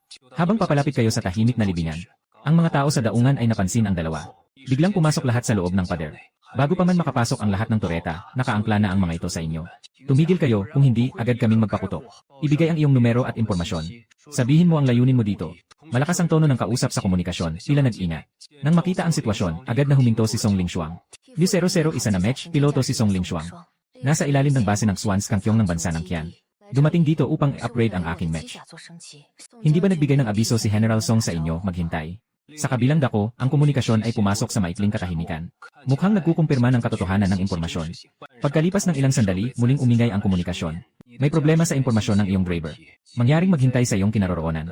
Kailangan naming kumpirmahin ito kasama si Xuan Skankyong. Nang marinig ito, hindi napigilan ni Song Lingshuang ang pagkapit sa kanyang kamao. Ang impormasyon ng Super ang pinakasensitibong issue para sa kanya. Kahit na nakuha na niya ang pahintulot ni General Song. Ngunit hanggang ngayon, hindi pa natatapos ni Song Lingshuang ang sertifikasyon ng Jiang. Ibig sabihin, kapag umalis siya sa Xuan Skankyong, walang sinuman ang kikilala sa kanya bilang Jiang. Tinawag siya ni Meng Changqing na hating gabi. Dahil hindi siya nakatanggap ng edukasyon sa Iron Control Academy. Wala siyang kahit anong katayuan bilang rehistradong estudyante. Ang kanyang kakayahan sa pagmamaneho ay ganap na nagmula sa simulation training. Ngunit kung ikukumpara sa mga itinuro sa Iron Control Academy, ang mga natutunan ni Song Lingshuang ay bahagi lamang ng kabuuan. Sa isang minutong paghihintay na ito, si Song Lingshuang ay parang estudyanteng nag-exam na may duda sa pandaraya. Nakatayo sa pintuan ng silid-aralan na naghihintay sa hatol ng guro. Sa pag-verify ng impormasyon ng dalawa sa tahimik na sementeryo, lahat ng mga baril na nakatutok sa iyo ay unti-unting nagbago ng direksyon. Sa susunod na sandali, muling naglabas ng tunog ang komunikador. Nakumpirma ang impormasyon, pinapayagan kang pumasok. Mangyaring pumunta sa ikalawang hangar upang iparada ang iyong match. Mabilis na sinundan ni Song Lingshuang ang gabay ng drone. At ipinarada ang Xingshan sa ikalawang hangar. At naglakad ng mag-isa kasunod ng tagapaggabay patungo sa elevator. Ngunit sa katunayan, ang koneksyon mo kay Song Lingshuang ay nananatili. Mula nang huling sa pilitang putulin ang neural synchronization. Nagtayo kayo ng isang kakaibang ngunit mahina na koneksyon. Ang koneksyong ito ay hindi nangangailangan ng anumang kagamitan upang mapanatili. Pareho kayong makadarama ng presensya ng isa't isa. Ngunit kumpara sa mahina na koneksyong ito, pinili ng dalawa ang mas maginhawang paraan ng komunikasyon. Ang komunikasyon ni Song Lingshuang ay nakadikit sa kanyang leg. Isang pinagsamang mikropono at receiver. Sa oras na ito sa silid ng mga bisita, isang lalaking nasa gitnang edad na may salamin na may gintong frame ang lumapit. Maligayang pagdating, Xiao Song, umupo ka na. Sinabi lang ni General Song na magreserba ng isang set ng mga upgrade na bahagi. Hindi niya sinabi kung para saan na match ito. Kung alam ko lang na para kay Xingtian. Dapat sana ay nagbigay ako ng diskwento. Matagal nang magkakilala sina Ginoong Song at ako. Bago nagsimula ang digmaan, iniimbitahan ko na siya na maging military consultant sa aking kumpanya. Sa puntong ito, medyo mabagal na nagpasalamat si Song Lingshuang. Pagkatapos, hawak ang tasa ng tsaa, nakikinig siya sa mga kwento ng mga nakatatandang tao. Sa kabilang dulo ng komunikasyon, malinaw mong naramdaman na ang koneksyon mo kay Song Lingshuang ay naging medyo malabo. Parang tuluyan na niyang nakalimutan ang iyong presensya. Sa susunod na sandali, biglang namatay ang ilaw sa bodega. Sa oras na ito sa sala, ang orasan sa dingding ay nagbigay ng isang malinaw na tunog. Bigla itong nakagambala sa kwento ng gitnang edad na tao na nasa rurok ng kanyang saloobin. Ay naku, nakalimutan ko na. Na si Xiao Song ay dumating ng magdamag. Sabay-sabay, tinawag ng gitnang edad na tao ang sekretarya na nakatayo sa tabi. Bilisan mo, ayusin mo si Xiao Song sa isang mas magandang kwarto. Hayaan siyang makatulog ng maayos. Ang maingat na serbisyong ito ay nagdulot kay Song Lingshuang ng pagkalito kung paano ito tatanggihan. Sa oras na yon, biglang naglabas ng kuryente ang komunikador sa leg ni Song Lingshuang. At ang kuryenteng ito ay nagbigay sa kanya ng pakiramdam na parang nagising mula sa isang malaking panaginip. Agad niyang napansin ang kakaibang estado ng kanyang isipan. Sa kabilang dulo ng komunikador, napansin mong nagbalik ang iyong koneksyon kay Song Lingshuang. Ibig sabihin, muling napansin ka niya. Agad mong sinabi ang iyong kasalukuyang kalagayan. Ninakaw nila ang malaking pinto ng hangar. Agad na naisip ni Song Lingshuang na may mali. At muling ibinalik ang dating ekspresyon na hindi basta pinapasok ang mga estranghero. Ayoko na, hindi na ako kailangan magpahinga. Malupit ang boses ni Song Lingshuang. Biglang bumaba ang temperatura sa silid. Ngunit ang mukha ng gitnang edad na lalaki ay may ngiti ng pag-aalala. Kailangan ng kalahating araw para makapunta mula sa madilim na kalangitan dito. Xiao Song, kung hindi ka pagod, maghintay ka na lang sa silid. Dito, hahanapan kita ng pinakamagaling na masahe para makapagpahinga ng maayos ang iyong katawan. Sinubukan ng ibang sekretarya na ayusin ang sitwasyon. Miss Song, nag-aalala lang ang boss para sa iyo.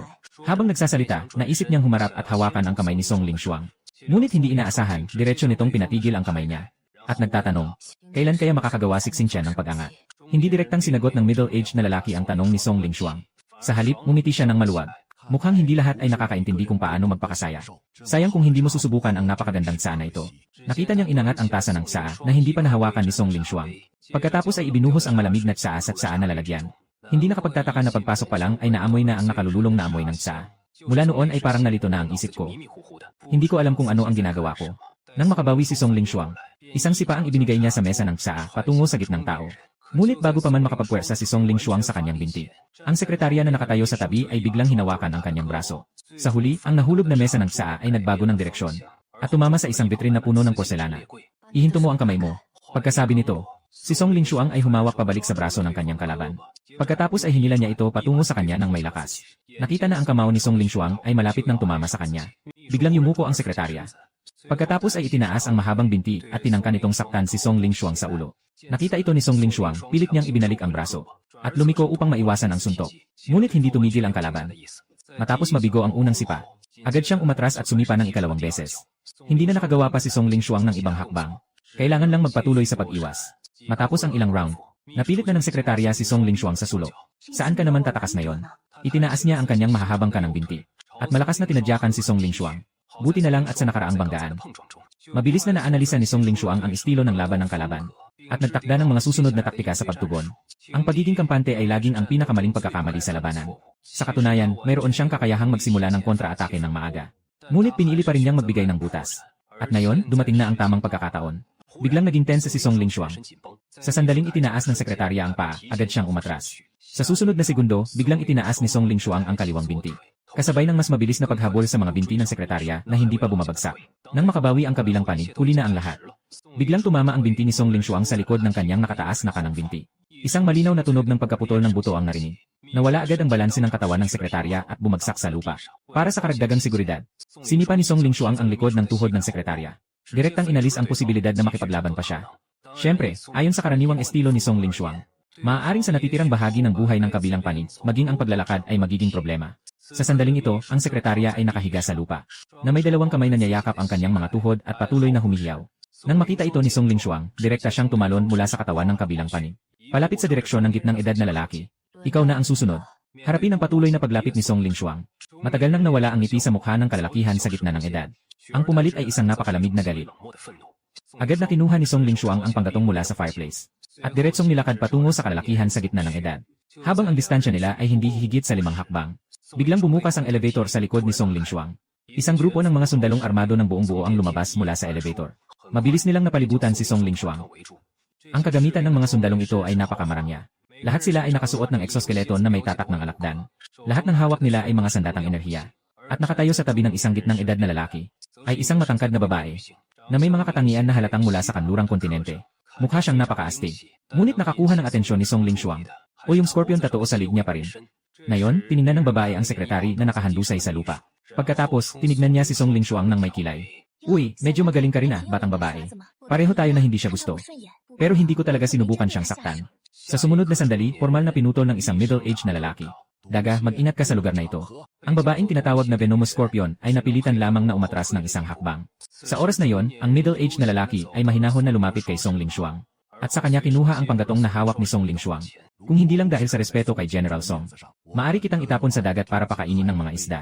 Ngayon, siguro mas willing ka nang makinig sa akin ng dalawang pangungusap na walang kwenta.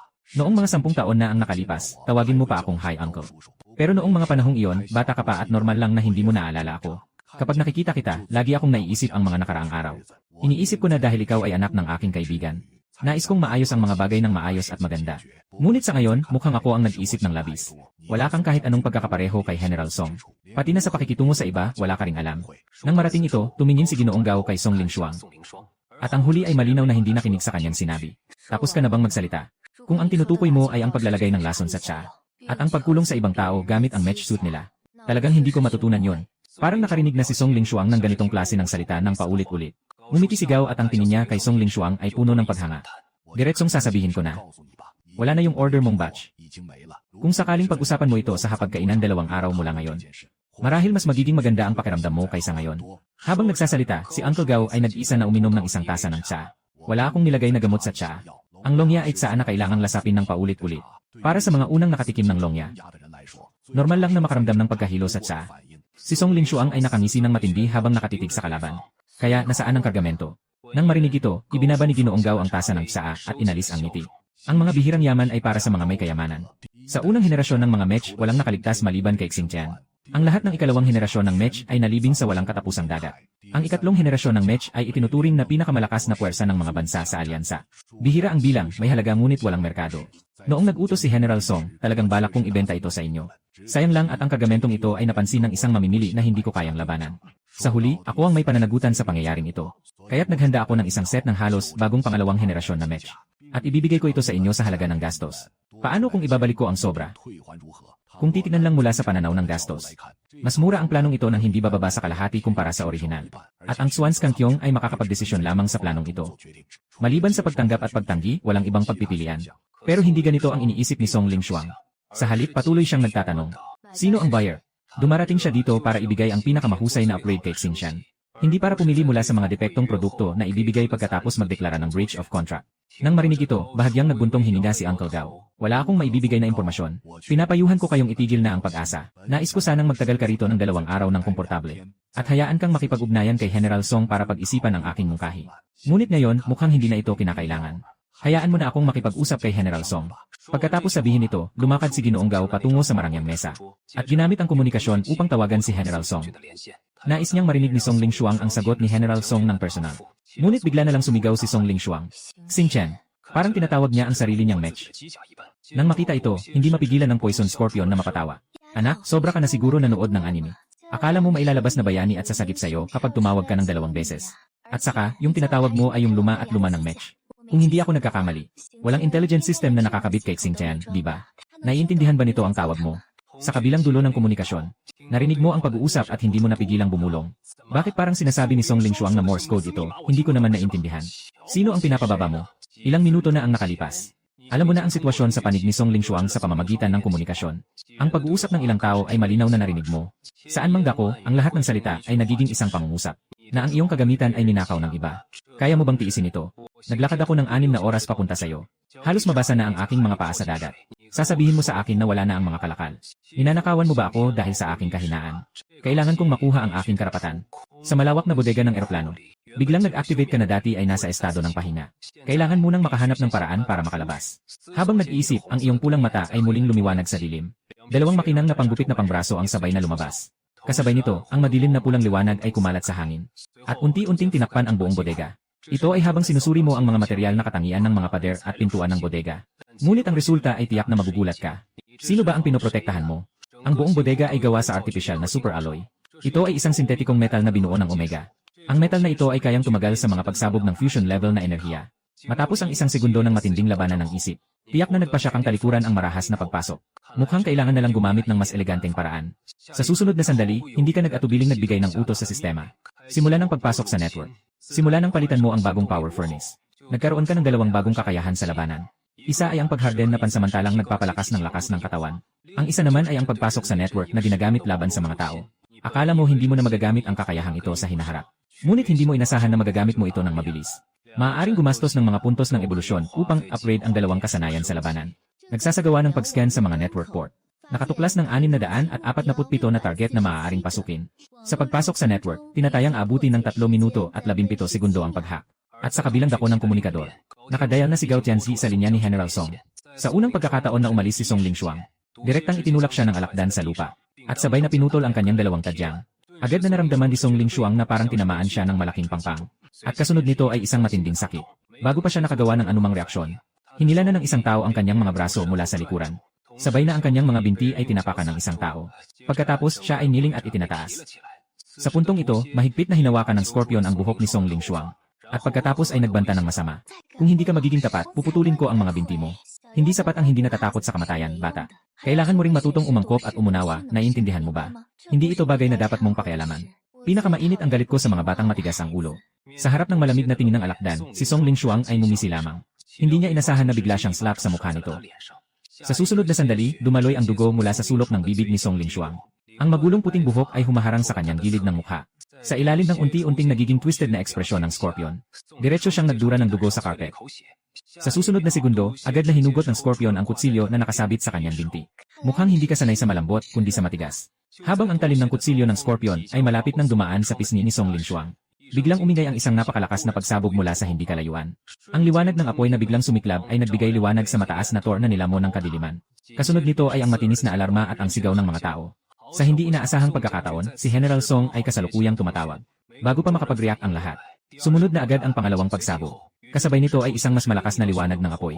Nang makita ito, agad na inis na itinapon ni Ginoong Gao ang komunikador pabalik sa mesa. Anong nangyayari?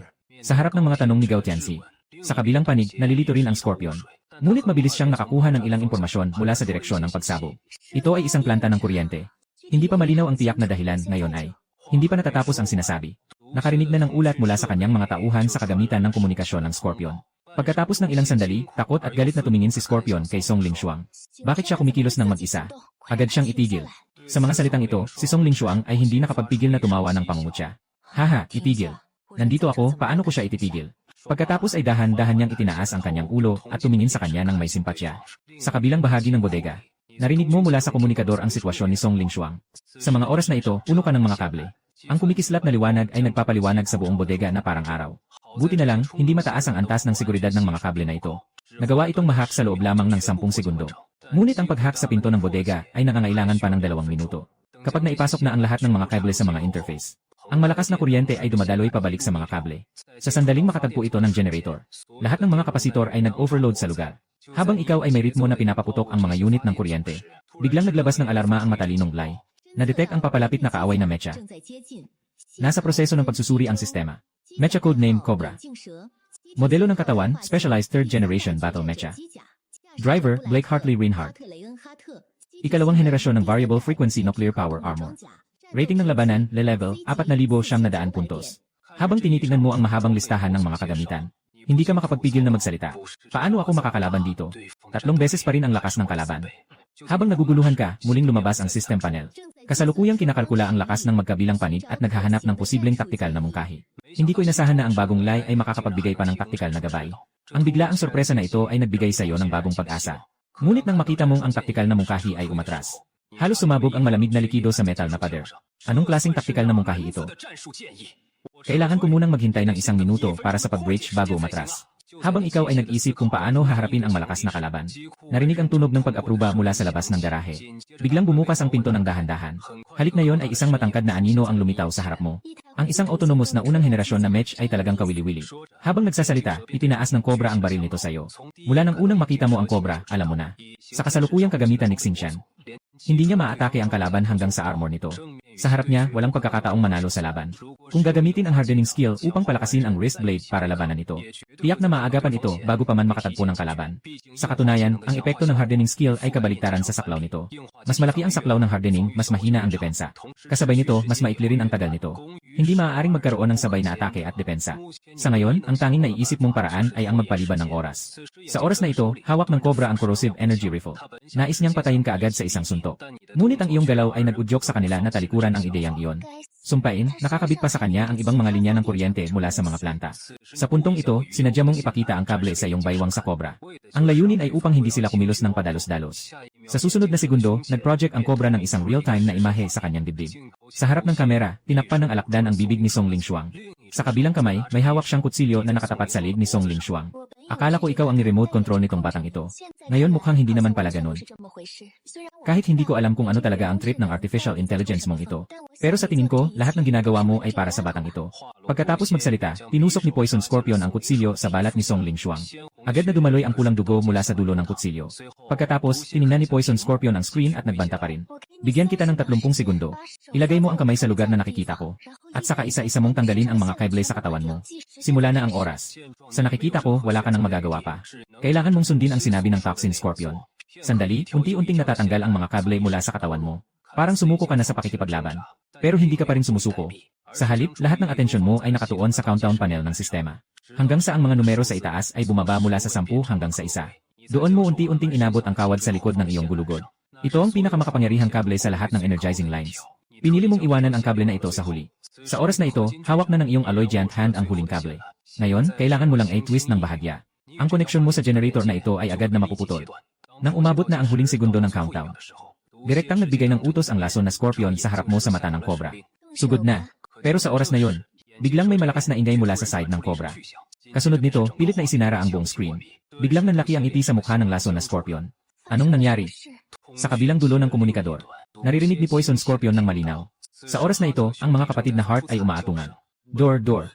Matapos pilit na mailabas ni Kuya Rain ang dalawang salitang iyon, napatigil ang komunikasyong pang-voice.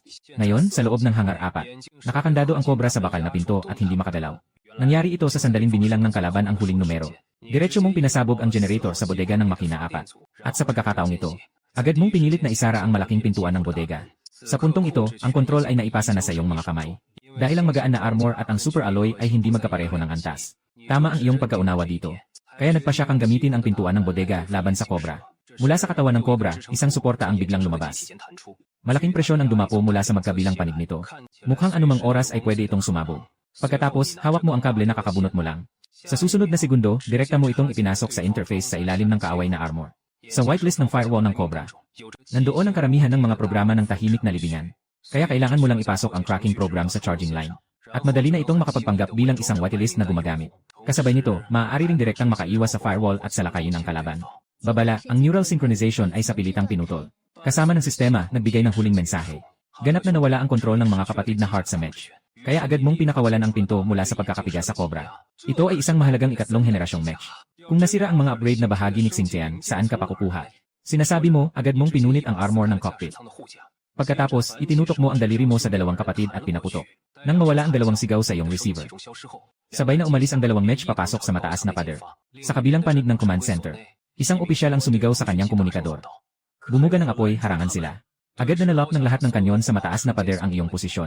Sa susunod na sandali, walang katapusang mga alon ng enerhiya ang biglang sumugod. Tulad ng ulan ng mga meteor patungo sa dalawang match na iyong kinokontrol. Nakita ito, agad mong pinatakbo ang Xingqian at nagtago sa likod ng Cobra. Buti na lang, ang armor ng Cobra ay dinisenyo upang ipagtanggol laban sa mga artipisyal na armas. Kaya't walang kahit isang alon ang nagdulot ng tunay na pinsala dito. Tapos na sila, ngayon ay ako na, di ba? Pagkasabi nito, hindi ka na makapaghintay at agad mong pinatakbo ang kobra. Isang itim na anyo ng enerhiya ang sumabog mula sa dulo ng baril. Diretso itong tumama sa lugar na may pinakamataas na apoy. Sa isang iglap, 15 otomatikong kanyon ang naglaho. Isang malaking butas ang natunaw sa mataas na pader. Nakita ito, agad kang nagpasya na maglunsad ng 3 sunod-sunod na putok. Agad na tinamaan ng mga enerhiya ang 3 pinakamabigat na punto ng apoy. Hindi pa umabot ng 1 minuto. Nawala ang lahat ng depensa sa mataas na pader. Hindi ko akalain na ang pagkasira ng enerhiya ng itim na dugo ay ganito kalala. Pero halata rin ang mga kahinaan nitong baril. Maaari lang itong magbabaril ng hanggang 4 na putok ng sunod-sunod. Ang pagpapalit ng tangke ay aabutin ng halos kalahating minuto. At ang imbakan ng mga bala ng kobra ay maaari lang maglaman ng 4 na tangke. Pero sapat na ito para labanan ang kasalukuyang apoy. Habang sinasabi mo ito, itinaas mo ang kamay at pinalitan ang kemikal na lalagyan sa ilalim ng baril. Pagkatapos ay pinatakbo mo ang 2 mech upang pumunta sa mataas na tor. Nang marating nila ang saloobin sa itaas ng mataas na tor. Isang iglap, inalis mo ang bubong ng tor. At pagkatapos ay itinapon ito sa tabi parang basura. Sa isang iglap, lahat ng mga exoskeleton na mandirigma ay tumayo sa harap ni Gao Tianxi. At itinutok ang kanilang mga energy rifle sa iyo. Sa oras na yon, hawak ni Gao Tianxi ang baril sa ulo ni Song Lingshuang. At nanginginig na nagbanta. Bilisan mo at huminto, kung hindi, huwag kang magalit kung nanginginig ang kamay ko. Sapagkat sa ngayon, ang tanging barahan niya ay si Song Lingshuang. Dahil dito, itinigil mo ang iyong ginagawa. Hindi para sa iba, kundi para makita kung ano ang maari niyang hilingin. Matapos sirain ang tahimik na libingan na ito, bagamat hindi ka gumagalaw, ang katawan ni Gao Tianxi ay patuloy na nanginginig. Mukhang nauunawaan mo ang sinasabi ng tao. Hindi matatawaran ang pinsalang naidulot ninyo sa akin. Kung gusto mong buhay pa siya, saka ka magpaputok sa iyong sariling furnace. Kung hindi, bago pa man matapos magsalita ang kabilang panig, biglang suminghap si Song Lingshuang ng isang pagtawa. Pagkatapos ay dahan-dahang binigkas ang 3 salita. Takot-takot. Ang kanyang tawa ay parabang isang kutsilyo. Matinding tumagos sa mabilis na tibok ng puso ni Gao Tianxi.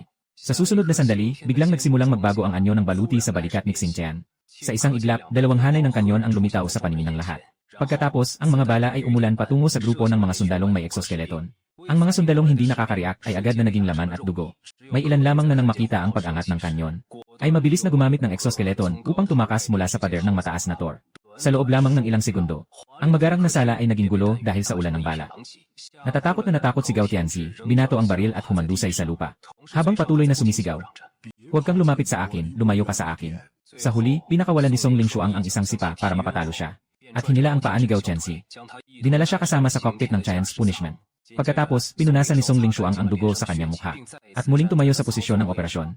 Tagumpay ang pagkakasabay ng nerbiyos, kasalukuyang antas ng pagkakasabay 77%. Nang marinig ang pamilyar na tunog ng sistema, nakahina ka ng maluwag.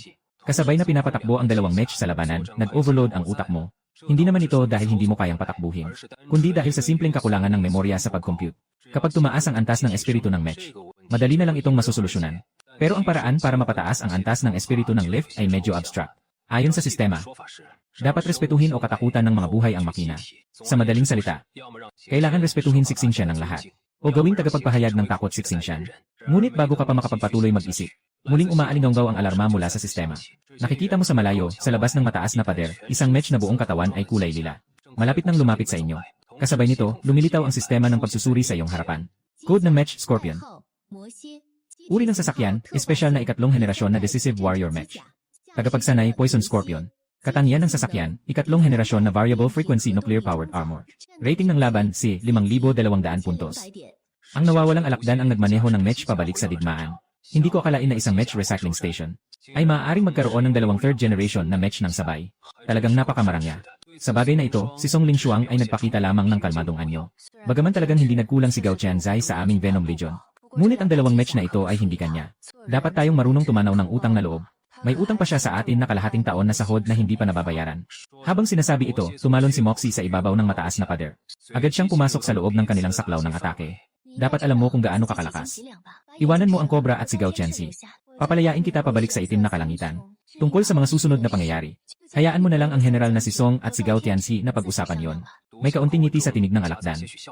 Ngunit si Song Lingshuang ay malamig na ngumiti at nagsabi, "Nagsabi ba ako na gusto kong bumalik sa Xuan Skankyong?" Pagkatapos sabihin yon, ang braso ng tagapagpatay ay direktang tumalon mula sa braso ni Xingtian. Kasabay nito, binuksan mo rin ang itim na braso ng Cobra. Sa kabilang panig, ang demonyong alakdan ay naglatag ng posisyon para sa laban. Sa pagkakataong ito, si Song Lingshuang ang unang umatake. Habang ang braso ng tagapagpatay ni Xingtian ay tumutok sa ulo ng demonyong alakdan. Biglang yanikot ng pilak na metal na kadena ng espada ang Cobra. Pagkatapos ay ikinakabit ito sa ere. Sa susunod na segundo, Direktang sinunggaban ng malaking palad ng Scorpion si Xingtian sa balikat. At mahigpit na niyakap ang kanyang malibol na kasukasuan. Habang nagsimulang magbago ang anyo ng kabilang kamay ng Scorpion. Ang mabigat na armor ay nagsimulang maghulma-hulma. At pagkatapos ay lumitaw ang malaki nitong pangil na may thermal cannon sa wrist. Nakarating na sa harap ng reactor ni Xingtian. Ngunit hindi inaasahan, dalawang malalakas na pagsabog ang naganap sa kamay ng Scorpion. At nakakuha si Xingtian ng pagkakataon upang makawala. Hindi ko akalain na makakaligtas ka mula sa corrosive missile. Sa oras na ito, nakatingin ang Poison Scorpion kay Xingtian na lumalabas mula sa usok. Tumingin din siya sa iyo na nagkokontrol sa cobra sa tabi. Buti na lang at nauna mong binuksan ang karapatan sa paghardening kay Song Lingshuang. Dahil dito, nagdulot ito ng atake mula sa Metal Chain Sword kanina. Ginamit ni Song Lingshuang ang pagharden para palakasin ang lokal na armor ni Xingtian. Sa pamamagitan nito, naibaba ang pinsala sa armor sa pinakamababa. Sa oras na ito, si Xingtian ay nag-apoy ng walang tigil patungo sa Scorpion. Ang mga kanyon ay patuloy na sumasabog sa armor ng kalaban. Ang Scorpion sa loob ng cockpit ay patuloy na natutulak paatras dahil sa mga pagsabog. Hanggang sa ang baril ni Xingtian ay uminit na halos masira. Doon lamang nakahanap ng pagkakataon ang Scorpion. Agad nitong inilabas ang missile launcher na nasa ilalim ng shoulder armor. Ngunit sa oras na ito, nagpasimula ka ng atake. Nakikita kong direkta mong kinokontrol ang Cobra. Agad kang nakipag-atake ng malapitan sa kalaban. Walang kaalam-alam ang alakdan. Nang ang Cobra ay biglang tumalon sa katawan ng demonyong alakdan. Sa oras din yon, ang 8 corrosive missile sa loob ng alakdan ay pumutok. Ang lilang apoy ay sumabog sa pagitan ng dalawang mech. Sa isang iglap, sapat na upang matunaw ang haluang metal na kemikal. Parang ulan na bumabagsak sa kanilang mga panangga. Matapos mong tingnan ang datos, hindi pa rin sila nagulat. Muling naglista ang sistema ng isang grupo ng impormasyon. Pangalan ng halimaw, demonyong pating. Uri ng halimaw, antas ng enerhiya 2. Sandaling lumabas ang ilang mga mech, kasabay ng Blue Eagle na sumabog mula sa tubig. Ang nakakatakot na mga sigaw ay patuloy na umaalingaw-ngaw. Sa susunod na sandali, nagsimulang magbago ang anyo ng balikat na panangga ni Maki. Bigla, sabay-sabay na sumabog ang 8 butas ng missile na may mataas na temperatura. Sa susunod na segundo, isang halimaw na may mga lumot sa katawan ang natunaw agad. Sa kabilang panig, ang Cobra ay naglabas ng higanting energy rifle. Pagkatapos, pinaputukan nito ang asul na agila na nakatayo sa harapan ng 2 beses. Ngunit, bigla na lang na umiwas ang asul na agila. Ang itim na energy body ay dumaan sa tabi niya. Mag-ingat. Ang kakayahang kumilos ng Blue Eagle na yon ay hindi na katulad ng dati. Nang matapos mong sabihin ang pangungusap na yon, nakaayos na ang kalaban sa kanilang posisyon sa laban. At diretso na silang sumugod patungo sa Scorpion. Ang bilis. Hindi pa nakikita ni Song Lingshuang ang isang mecha na kumikilos ng ganito kabilis. Kahit na may 2,000 metro na distansya. Malinaw mong maririnig ang tunog ng sonic boom na dulot ng Blue Eagle habang ito ay umaatake. Sa oras na handa ka ng kontrolin ang Cobra para sa pangalawang pag-atake, ilang shell ang biglang sumabog sa armor ng Cobra. Buti na lang ang armor ng katawan ng Cobra ay may napakalakas na depensa laban sa mga shell. Hindi nito nasaktan ang loob ng katawan. Ako na ang bahala sa Blue Eagle. Ikaw na ang humarap sa ibang mga halimaw na mech. Sabay na sinakyan ni Song Lingshuang ang Xingtian at tumakbo patungo sa Blue Eagle. Nang siya ay handa nang itaas ang kanyang braso at saksakin si Blue Eagle sa ulo, biglang may narinig na tunog ng metal na nababasag mula sa kamay ng kalaban. Isang malaking pangil ng buto ang sumira sa armor ng kamay ni Blue Eagle. Pagkatapos, ang 5 fuel thruster ports sa kanyang pulso ay umandar ng buong lakas. Mas mabilis ang atake ni Blue Eagle kaysa kay Xingtian. Ang pangil na ito ay direktang pumunit ng 1/4 ng bahagi ng ulo ni Xingtian. Sa oras na ito, hindi pa natatapos ang atake ni Song Lingshuang. Nakatanggap na siya ng mga hakbang pabalik. Hindi pa siya nakakabawi ng posisyon. Ang isa pang mekanikal na kamay ng Blue Eagle ay bumagsak mula sa itaas. Buti na lang at naisalba ng wrist blade ng Slayer ang atake. Ngunit hindi pa rin nagplano ang Blue Eagle na bigyan si Song Lingshuang ng pagkakataong huminga. Muli nitong inilahad ang mga buto ng pangil. Natuwirang humahawak sa tiyan ni Xingtian. Ang inaatake na si Xingtian ay muling naitulak ng ilang hakbang pabalik. Samantalang ang mga buto ng pangil ng Blue Eagle ay naitapon ng malaking puwersa ng reaksyon. Nalaman na si Song Lingshuang ay agad na gumamit ng matigas na proteksyon. Kaya't nakayanan niya ang ataking ito. Sa kabilang panig, nakapaglagay na ang Cobra ng huling lata ng bala. Kahit na ang kanyang energy rifle ay kayang durugin ang kalaban sa isang putok. Ngunit hindi niya kayang labanan ang dami ng kalaban. Ang mga bagong lumabas na monster mech ay maaaring kumuha ng mga kasama sa lupa bilang panangga laban sa mga bala. Samantalang ang sitwasyon ng Scorpion ay medyo mas mabuti. Bagaman ang supply ng mga kemikal na missile ay malapit nang maubos, mas matindi ang laban ng Scorpion sa malapitan. Nang subukan ng isang halimaw na mecha na umatake mula sa itaas, isang bakal na kamao ang direktang bumagsak dito. Bago pa makabangon ang halimaw na mecha na bumagsak, ang kalahating sira na buntot ng alakdan ay direktang tumagos sa dibdib nito. Ang sabay na pagkontrol sa 2 mecha sa laban ay nagbigay sa iyo ng pakiramdam na tila hindi mo na kaya. Sa wakas, nakahanap ka na ng pagkakataon na suportahan si Song Lingshuang. 4 na chemical na guided missile ang lumipad mula sa balikat ni Moke. Sa isang iglap, nalock nito ang mabilis na Blue Eagle. Sa susunod na segundo, sumabog ang lila na apoy sa likod ng kalaban. Ang Blue Eagle, na sana ay lumipad pa sa ere, ay napabagsak ng biglaan. Nakikita ito, mabilis na tumakbo si Tiantian papunta sa hindi pa nakatayo ng maayos na Blue Eagle. Biglang hinawakan ang wrist blade ng mamamatay. Sa isang iglap, isang 3 metrong lalim na sugat ang lumitaw sa dibdib ni Blue Eagle. Ngunit bago pa man makapagsimula si Song Lingshuang na sumugod, bigla siyang umatras at niyakap si Xingtian ng diretsyo. Sandaling yon, pumutok ang suporta sa loob ni Xingqian. Alam ng nasugatang Blue Eagle na nawala na ang kanyang bilis. Nais nitong durugin si Xingqian at gawing pirasong metal. Nang makita ito, agad mong pinatakbo ang iyong mga mata sa Cobra. Pagkatapos, pinalipad mo ang sirang ulo ni Blue Eagle palabas. Pinalitan ito ng, ito ay isang mutated na pating na may taas na 10 metro. Sa nakakadiring ulo na ito, walang anumang mata o ibang organo. Ang buong ulo ay may isang napakalaking bibig. Sa matutulis na ngipin ay may napakaraming laman na gumagalaw sa pagitan ng mga ngipin. Sa susunod na segundo, mabilis na kumagat ang malaking bibig patungo kay Xingqian. Agad na ang hindi mabilang na matutulis na ngipin ay sumiksik sa armor ni Xingqian. Nagsisikap na durugin ito. Mabilis na muling lumabas ang panel ng sistema. Na-activate na ang proteksyon ng neural synchronization. Itinuturing ng sistema na nakamamatay ang sakit na ito. Kahit na na-cover ng hardening skill, hindi pa rin napigilan ang kagat ng Blue Eagle. Sa loob ng cockpit, puno ng mga nag-aapoy na spark ng kuryente sa paligid. At patuloy na kumikislap na pulang holographic na babala. Sa ganitong sitwasyon, kalmado lamang na nagbigay ng utos si Song Lingshuang. Bumukas na. Ang dalawang baril na nakasiksik sa malaking bibig ay biglang naalis ang limitasyon sa lakas. Kasabay nito, nagsimulang sumabog ang lahat ng mga bala. Ang mga sumabog na apoy ay patuloy na lumalaki sa loob ng malaking bibig ng Blue Eagle. Ang nagliliyab na liwanag ay patuloy na sumabog at lumaki. Ang napakainit na temperatura ay agad na sumira sa lahat ng mga lumalaban na karne. Patuloy na umaalingaw ang mga pagsabog. Unti-unting nalulunod ang malakas na sigaw ng Blue Eagle. Nakapagpawala ng mga tanikala si Xingqian. Habang sumisigaw si Song Lingshuang, itinaas niya ang braso ng tagapatay. Diretso niyang tinaga ang pinalamig na reaktor ng Blue Eagle. Makikita ang braso ni Song Lingshuang na biglang umangat. Ang matalim na malaking talim ay direktang hinati ang Blue Eagle. Sa kabilang panig, muling binalik ng Scorpion ang kanyang buntot. Lahat ng mga halimaw na mech ay nawasak na. Ang pinsala ng armor ng Cobra ay umabot na sa 89%. Naupos na lahat ng bala. Pinakamasama ang sitwasyon ni Xingqian. Halos pumutok na ang buong armor. Maliban sa mga braso ng pagpatay at mga kamao, nawala na ang lahat ng iba pang paraan ng atake. Tapos na ba? Ang matagal na labanan sa mataas na intensidad ay halos nagpasabog ng memorya ng operasyon. Kapag nangyari ang ganitong sitwasyon, mabilis na mawawala ng kontrol sa mech. Habang iniisip mo, ang mga salita ni Song Lingshuang ay nagbigay liwanag sa iyo. Wala na ang pulang bagyo. Sa kasalukuyan, ang Swan Skankyong ang nakatayo. Mayroon lamang isang specialized na ikalawang henerasyong mech na tinatawag na Tusa. Kailangan nating bumalik sa Swan Skankyong ngayon na. Hindi pa natatapos ang kanyang mga salita, isang napakalakas na pagsabog. Biglang sumira sa pag-asa ng dalawa na makatakas mula rito. Sa sandaling ito, nararamdaman mo lamang ang lupa sa ilalim ng iyong mga paa na nanginginig. Ang dagat na kanina ay tahimik ay muling nagiging magalaw. Pagkatapos, isang malaking itim na anino ang unti-unting lumulutang sa ibabaw ng tubig. Parang isang itim na butas na walang hanggan ang paglaki. Na-detect ang hindi kilalang alon ng enerhiya. Antas ng enerhiya 5. Sa sandaling lumabas ang paalala ng sistema. Ang iyong puso ay bumagsak sa kailaliman. Biglang nagsalita si Song Lingshuang ng biglaan. Xingqian, salamat sa iyo, nung huli mong pagliligtas sa akin. Nakita niya ito at medyo napatawa siya nang hindi sinasadya. Siguro natatakot siyang kung hindi siya magpapasalamat, wala nang pagkakataon, di ba? Hindi inaasahan na si Song Lingshuang ay bumiti lang ng payak. Sabi ko na kahit mamatay. Kahit mamatay ako sa loob ng mech. Natural na nagsalita siya ng ganoon. Bakit hindi mo tinanong kung gusto bang mamatay ng mech? Nang marinig iyon, napadilat si Song Lingshuang. Hindi niya inasahan na ganito ang magiging sagot mo. Bago pa man nila marating ang tahimik na libingan. Nabili mo na ang insurance rookie package sa System Shop. Sa unang bahagi ng promotional category sa Mech Soul Shop, lagi nang nandyan ang rookie package.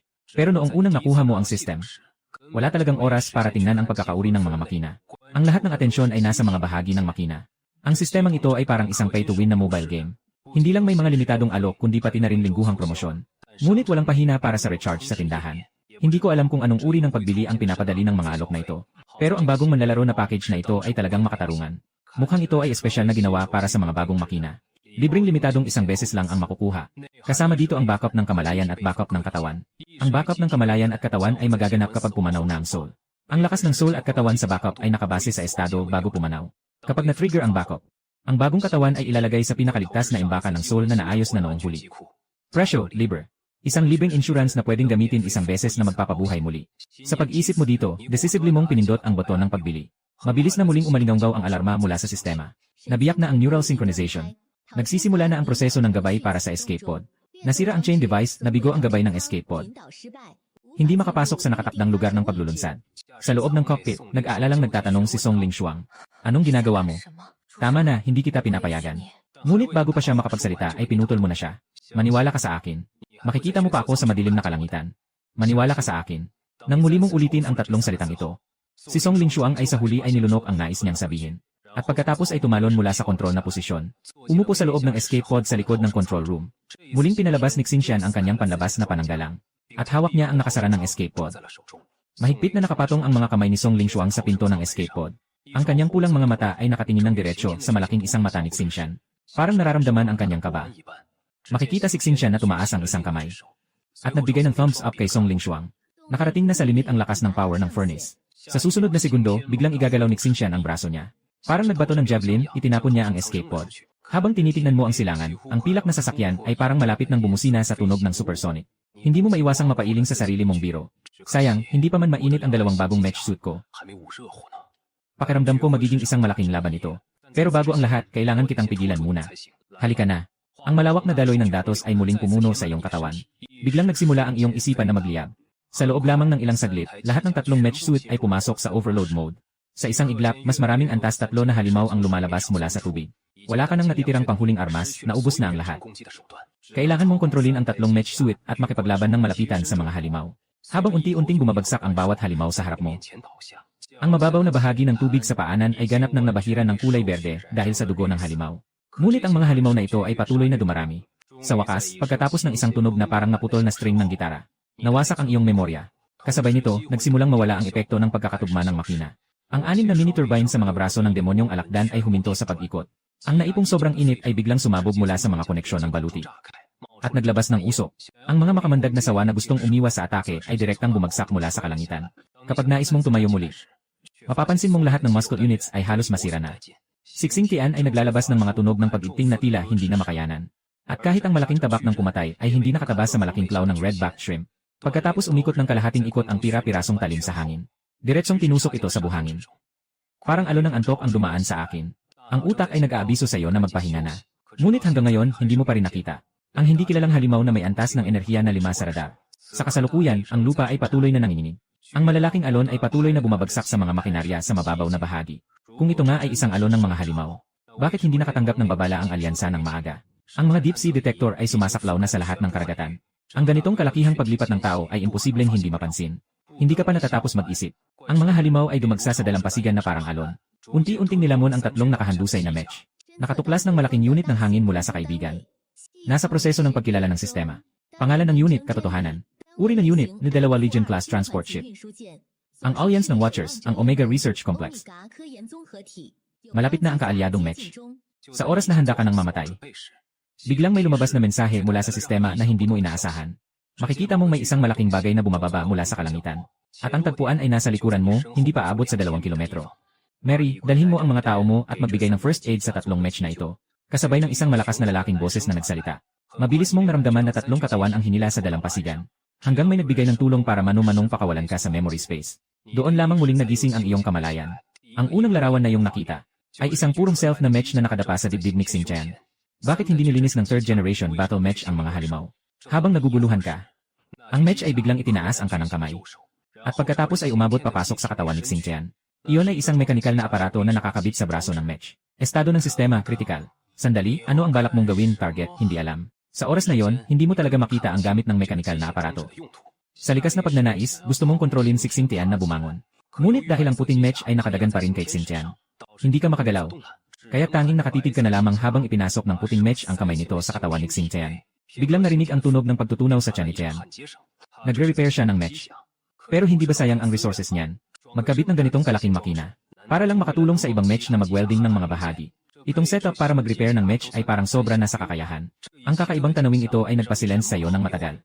Sa isang sandali, ang Scorpion at Cobra ay nakaranas din ng parehong sitwasyon. Sayang nga lang, hindi nakilala ng sistema ang impormasyon ng match na ito. Ipinapakita nito na ang match na ito ay hindi talaga bahagi ng alyansa ng mga tagapagbantay. Sa loob lamang ng 5 minuto, ang tatlong match na iyong kinokontrol ay nakatanggap ng pangunahing pagkukumpuni at nakaiwas sa pagkawasak ng katawan. Sa kabila nito, patuloy pa rin ang labanan sa dalampasigan. Nang ikaw ay muling nagpatayo ng tatlong match. Ang buong baybayin ay ganap ng naging isang bundok ng mga bangkay at dagat ng dugo. 10 match ang naglinis ng isang ligtas na lugar gamit ang kanilang mga armas. Kabilang sa mga ito, ang pinakakitang-kita ay isang madilim na pulang match. Napansin mo na ang tawag dito ay lava. Ngunit hindi ito nakilala ng iyong sistema. Sa oras na ito, nagmura ang piloto ng lava. Sumpa, walang katapusang pagpatay. Tawagin ang katotohanan. Ang target na mecha ay nakalayo na sa panganib. Humihilig na lumikas kasama ang target. Matapos ang ilang sandali, tinanggihan ng truth ang kahilingan ng lava. Tumangging lumikas. Ang misyon ay pigilan ang alon ng mga halimaw na ito. Nang marinig ito, nagalit si Lava at nagsabi, ito ay hindi ang ating orihinal na misyon. At saka dito, bukod sa walang katapusang mga halimaw, wala nang iba. Hindi ko nakita ang 5 antas na halimaw. Sandali, muling nagpadala ng signal ang truth. Nasa proseso kami ng pagsusuri sa detalyadong datos ng enerhiya. Inaasahang aabutin pa ng 17 minuto. Sa panahong ito, kailangan niyong ipagpatuloy ang pag-usad sa linya. Mas malapit kayo sa pinagmulan ng enerhiya. Mas marami kayong makokolektang datos. Nang marinig ito, pinigilan ko ang aking sarili na magalit. Nakuha. Sa mga sandaling iyon, ang sariling mecha na nasa likod ni Xingtian ay sa wakas ay nagsalita. Napakasama ng kalagayan ng inyong mga katawan. Mangyaring huwag nang makilahok sa laban. Kami ang bahala sa lahat ng ito. Mangyaring maghintay ng matiwasay sa inyong mga lugar. Ang pahayag mula sa mga self-color mech ay malinaw na nagmula sa isang babae. Kakatapos lang ng mga salita ng babae. 3 self-color mech ang sabay-sabay na tumungo sa harapang labanan. Hanggang sa puntong ito, napansin mo lamang na ang mga mech na ito ay may dalang napakalaking backpack na mukhang binuo mula sa napakaraming bahagi. Ano ito? Bago ka pa makapag-isip ng mabuti, ang malaki at malaking bag ay nagsimulang mabilis na magbago ng anyo. Sa loob lang ng ilang segundo, naging bahagi ito ng mecha. Heavy armor na may mga ngipin parang sibat na pangyera. Hydraulic na tagapag-angat. Suportang anti-shock na unit. Nakita mo mismo na ang 3 puting anghel ay naging mga mabigat na mandirigma. Tiyak na nang sumali ang 3 mabigat na anghel sa laban. Ang buong linya ng laban ay napilitan na umatras mula sa baybayin pabalik sa mababaw na bahagi. Babala, nakakita ng maraming mataas na banta na target na papalapit. Antas ng enerhiya 4. Kagawaran ng sistema, nagpakita ng babala. Makikita mo ang ilang higanteng halimaw na sumisilip mula sa dagat sa malayo. Halos kasabay ng radar na nakakita ng antas 4 na halimaw. Pinataas ang volume ng broadcast gamit ang lava. Itigil ang pag-usad. Sa kasalukuyang baybayin, nagbibigay din ang iyong sistema ng impormasyon tungkol sa 3 halimaw. Ito ay ang Thunder Sea Monster at ang Vengeful One. Level 4 ng Thunder. Parang crocodile, isang pisikal na halimaw. Ang katawan nito ay napalilibutan ng napakatibay na mga kaliskis. Ang lakas nitong sumira ay sapat na upang durugin ang anumang material maliban sa malakas na metal. Kahit sa tubig o sa lupa. Napakabilis at napakahusay sa paggalaw. Ang katawan ng sirena ay katulad ng sa ahas dagat. Wala itong ibang mga organo sa ibabaw ng katawan. Mayroon lamang itong isang malaking bibig na maaaring hatiin sa 4 na bahagi. At 6 na malambot na mga pangil na kayang maglabas ng 1,000,000 voltahe. At naglalabas ng plasma mula sa bibig nito. Ang katawan ng mga tagapagbenta ng hustisya ay katulad ng tao. Nakakubli ang buong katawan nito sa itim na matigas na balat, na may napakalakas na pisikal at enerhiya na pagtutol. May itim na mga buto sa balikat na ginagamit para sa malalayong atake. Sa ilalim ng matigas na dibdib nito ay may espesyal na puso, na kayang magbuga ng apoy na sapat upang matunaw ang pangalawang uri ng metal. Sa sandaling sumali na ang 4 na antas na halimaw sa labanan. Ganap na nagbago ang sitwasyon. 2 taon na ang nakalipas. Nang ang unang 4 na antas na halimaw ay dumating sa kabisera ng Olyria. Walang sinuman ang nakaasahang mangyayari ito. Sa loob lamang ng 1,000 minuto, winasak ng puot ang lahat ng 5 ikalawang henerasyong mecha. Sa huli, ang liga ng mga tagapangalaga ay nagbayad ng 12 mecha para sa pagkawasak. Napatay lamang nila ang puot sa Olyria Basin. Bago ito bumagsak, nawasak na nito ang 7 lungsod. Umabot ito sa 1,440,000 namatay. Matapos ang labang ito, nagsimula ang sangkatauhan na muling suriin ang mga halimaw. Unti-unting nakabuo ng mas makapangyarihang 3 henerasyon ng mecha. Sa pag-update ng mecha, syempre, ang mga halimaw ay nag-evolve din. Ngayon, sabay-sabay nang lumabas ang 3 mapaminsalang antas 4 na halimaw. Parang nakikita mo na ang magiging kapalaran ng lahat ng tao sa lugar. Iyon ay ang pagkawasak ng mecha at pagkamatay ng tao. Ngunit para sa iyo, ito ay isang pagkakataon na may kasamang panganib at kita. Basta't ikaw ang mangunguna sa krisis na ito. Pumatay ng hindi bababa sa 4 na antas na halimaw. Kaya't hindi ka lang makakakuha ng malaking bilang ng mga puntos sa ebolusyon, kundi mapipilitang muling suriin ng lahat ng naroroon ang lakas ni Xingtian. At sa gayon ay mapapataas ang iyong antas ng makina ng kaluluwa. Nang maisip ito, binuksan mo ang pahina ng tindahan sa ilalim ng sistema ng ebolusyon. Tumingin sa natitirang 1,000,000 na puntos ng ebolusyon. Ito ang nakuha mo sa pakikipaglaban sa mga halimaw na antas 3 sa gitna ng alon ng mga hayop. Dagdag pa sa kabuuan ng natitirang puntos mula sa dati. Sa kasalukuyan, ang 3 makina na iyong kontrolado ay hindi maganda ang kalagayan. Huwag nang pag-usapan ang laban sa mga antas 4 na halimaw. Kahit nasa pulang hipon, may posibilidad na masira ito. Ngunit kung hindi mo sasamantalahin ang pagkakataong ito, walang makakapagarantiya kung magkakaroon pa ng susunod na pagkakataon. Sa pag-isip na ito, muling binuksan mo ang iyong mga mata. Pagkatapos ay binuksan mo ang sistema ng tindahan. Matagumpay na napalitan ng likido ng pagsasanib ng katawan. Description ng produkto. Unlock ang mga karapatan ng Power Furnace. Nagpapahintulot sa katawan na direktang mag-isa gamit ang material na assimilation. Mabilis na may install ang mga bahagi sa sarili. Tandaan, ang tampok na ito ay maaaring gamitin sa ibang mga katawan na kontrolado ng Soul of Machine. Maaari rin itong gamitin upang lunukin ang mga bahagi na walang sariling pag-aari. Presyo, 1,000,000. Sa kasalukuyan, walang available na puntos para sa ebolusyon. Sa kabilang bahagi ng Truth Ship, nakatayo si Poison Scorpion na puno ng pag-aalala sa pintuan ng command room. Kung hindi pa papayagan ni AA, Yuan na lumikas na sinalava at iba pa, lahat ay huli na. Ang aming orihinal na misyon ay ang hulihin si Xingtian. Ang mga hayop na nagbabantang dumaan ay pwedeng ipasa sa ibang Mech Army. Bago pa man siya makapagsalita, si AA, Yuan ay ngumiti ng malamig, nag-aalala ka lang tungkol sa iyong Scorpio. Simula nang bumalik si Chris mula sa itim na kalangitan. Napansin kong labis ang kanyang atensyon kay Xingtian. Kung ang nahulog mula sa Eden ay totoong basura lang sa kalawakan gaya ng nakasulat sa kanyang ulat, hindi ito tugma sa sinasabi ni Nina. Nang malaman ni Chris na darating si Xingtian sa tahimik na libingan para sa pag-upgrade, pinilit niyang bilhin ang mga bahagi na nakalaan kay General Song sa ngalan ng Omega. At humiling kay Gao Tianzi na ipagkulong si Xingtian at hintayin ang pagdating ni Omega para kunin siya. Sinasabi ko sa iyo, siguradong hindi mo inasahan na hindi si Chris ang darating kundi ako. Sa oras na ito, matapos sabihin ni Yuan Zhen ang kanyang hula, ay nakatingin siya sa holographic digital model na binubuo. Iyon ay ang tunay na anyo ng 5E-level monster na kinakalkula ng sistema. Samantalang ang alakdan ay patuloy na sumusubok na magpaliwanag. Dr. Yuan, pakinggan mo ako ay. Ngunit bigla ay pinutol siya ni Yuan Zhen. Walang dapat ipaliwanag. Sinasunod niyo si Omega. Ang tunay na salarin ay si Chris na nanloko sa lahat. At saka, ako ang gumawa ng operasyon sa kapatid mo. Alam kong nag-aalala ka sa kanyang kalagayan. Hindi makakampante si Scorpion sa narinig na ito. Biglang nagbago ang tono ni AA. Yuan, ngunit kailangan mong linawin ito. Sa mga mata ng mga halimaw, lahat ng tao ay kanilang mga biktima. Kahit na ang Omega o iba pang mga match na hukbo. May responsibilidad na pigilan sila kahit anong halaga. Bago dumating ang ibang mga hukbo. Ang Truth at ang Truth Defense Team ay hindi umatras. Habang tinitingnan ang malalim na asul na mga mata ni EA, Yuan, ang Scorpion ay nakaramdam na siya ay nahuhulog sa isang yelo. Sa baybayin sa ilalim ng gabi. Ang lava ay patuloy na pinapalawak ang linya ng labanan kasama ang lahat ng mga match. Dapat alam ninyo kung anong utos ang ibibigay ni EA. Yuan sa atin, kung gusto mong sumakay sa escape pod, ngayon na ang pagkakataon. Baka magsisisi ka mamaya. Habang sinasabi nito, unti-unting huminto si Lava sa pagmamaneho ng match.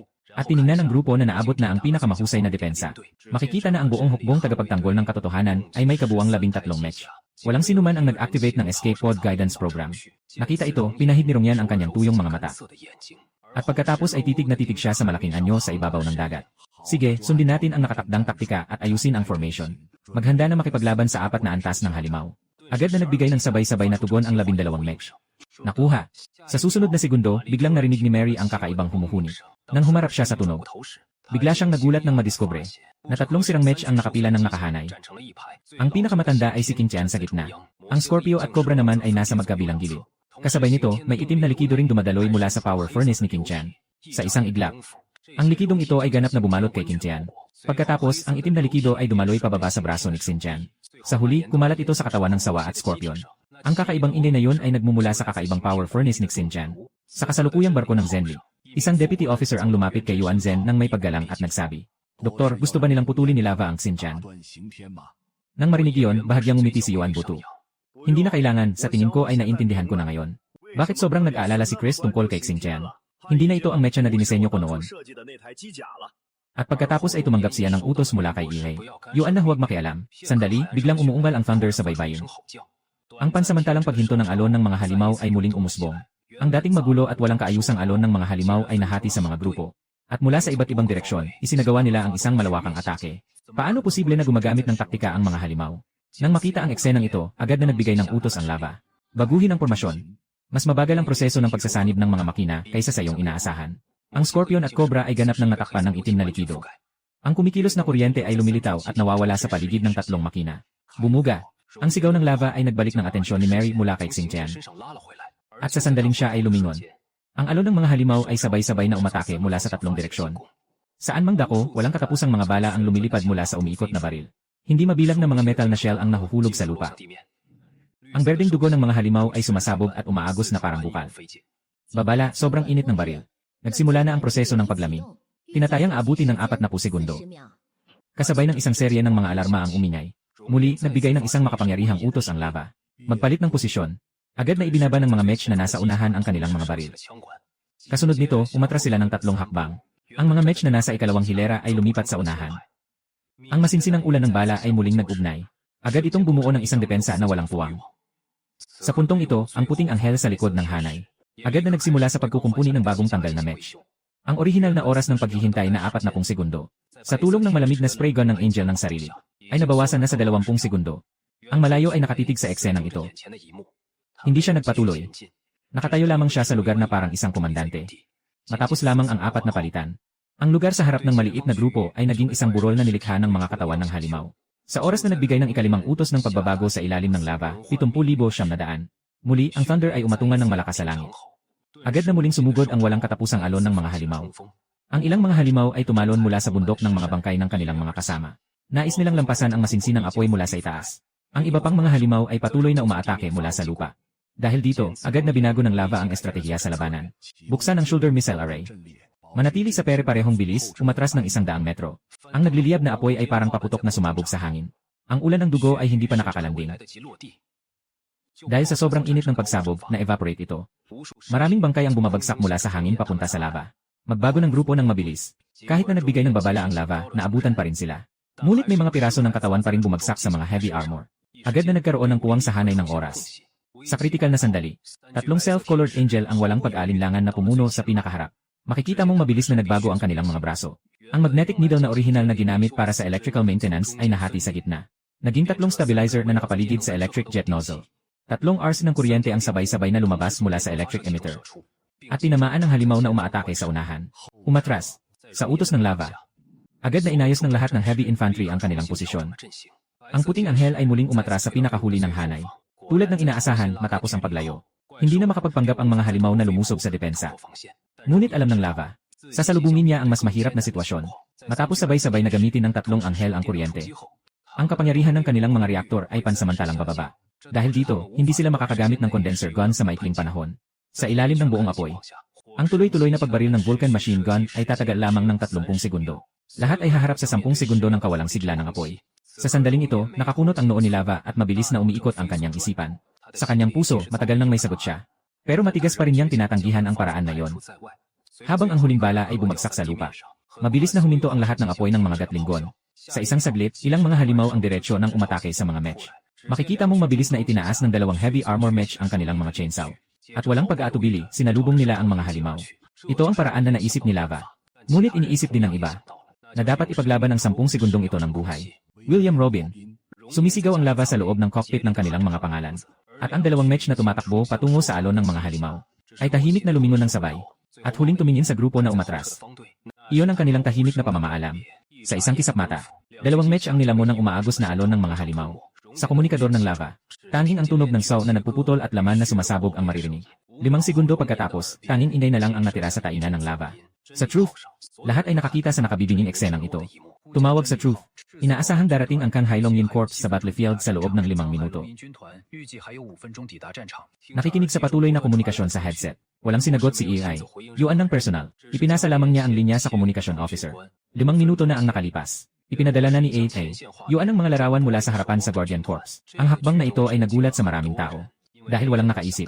Ang unang dumating sa larangan ng labanan ay ang mga puwersa ng Omega na pinangunahan ng isang espesyal na hukbo.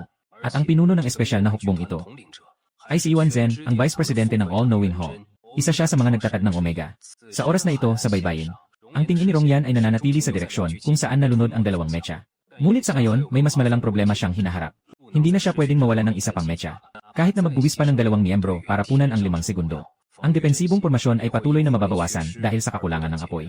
Habang nag-iisip, ang lava ay kumokontrol sa mech at naghahanda ng umusad. Ngunit isang bakal na kamay ang humawak sa kanyang balikat. Hindi ka pa dapat umalis, Kapitan.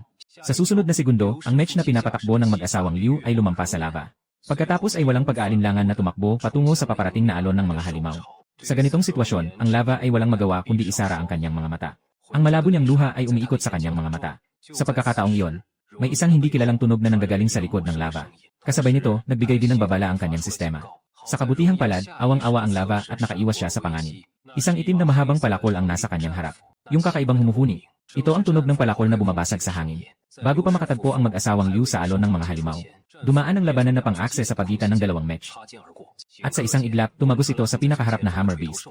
Ngunit hindi huminto ang labanan na pang-akse dito.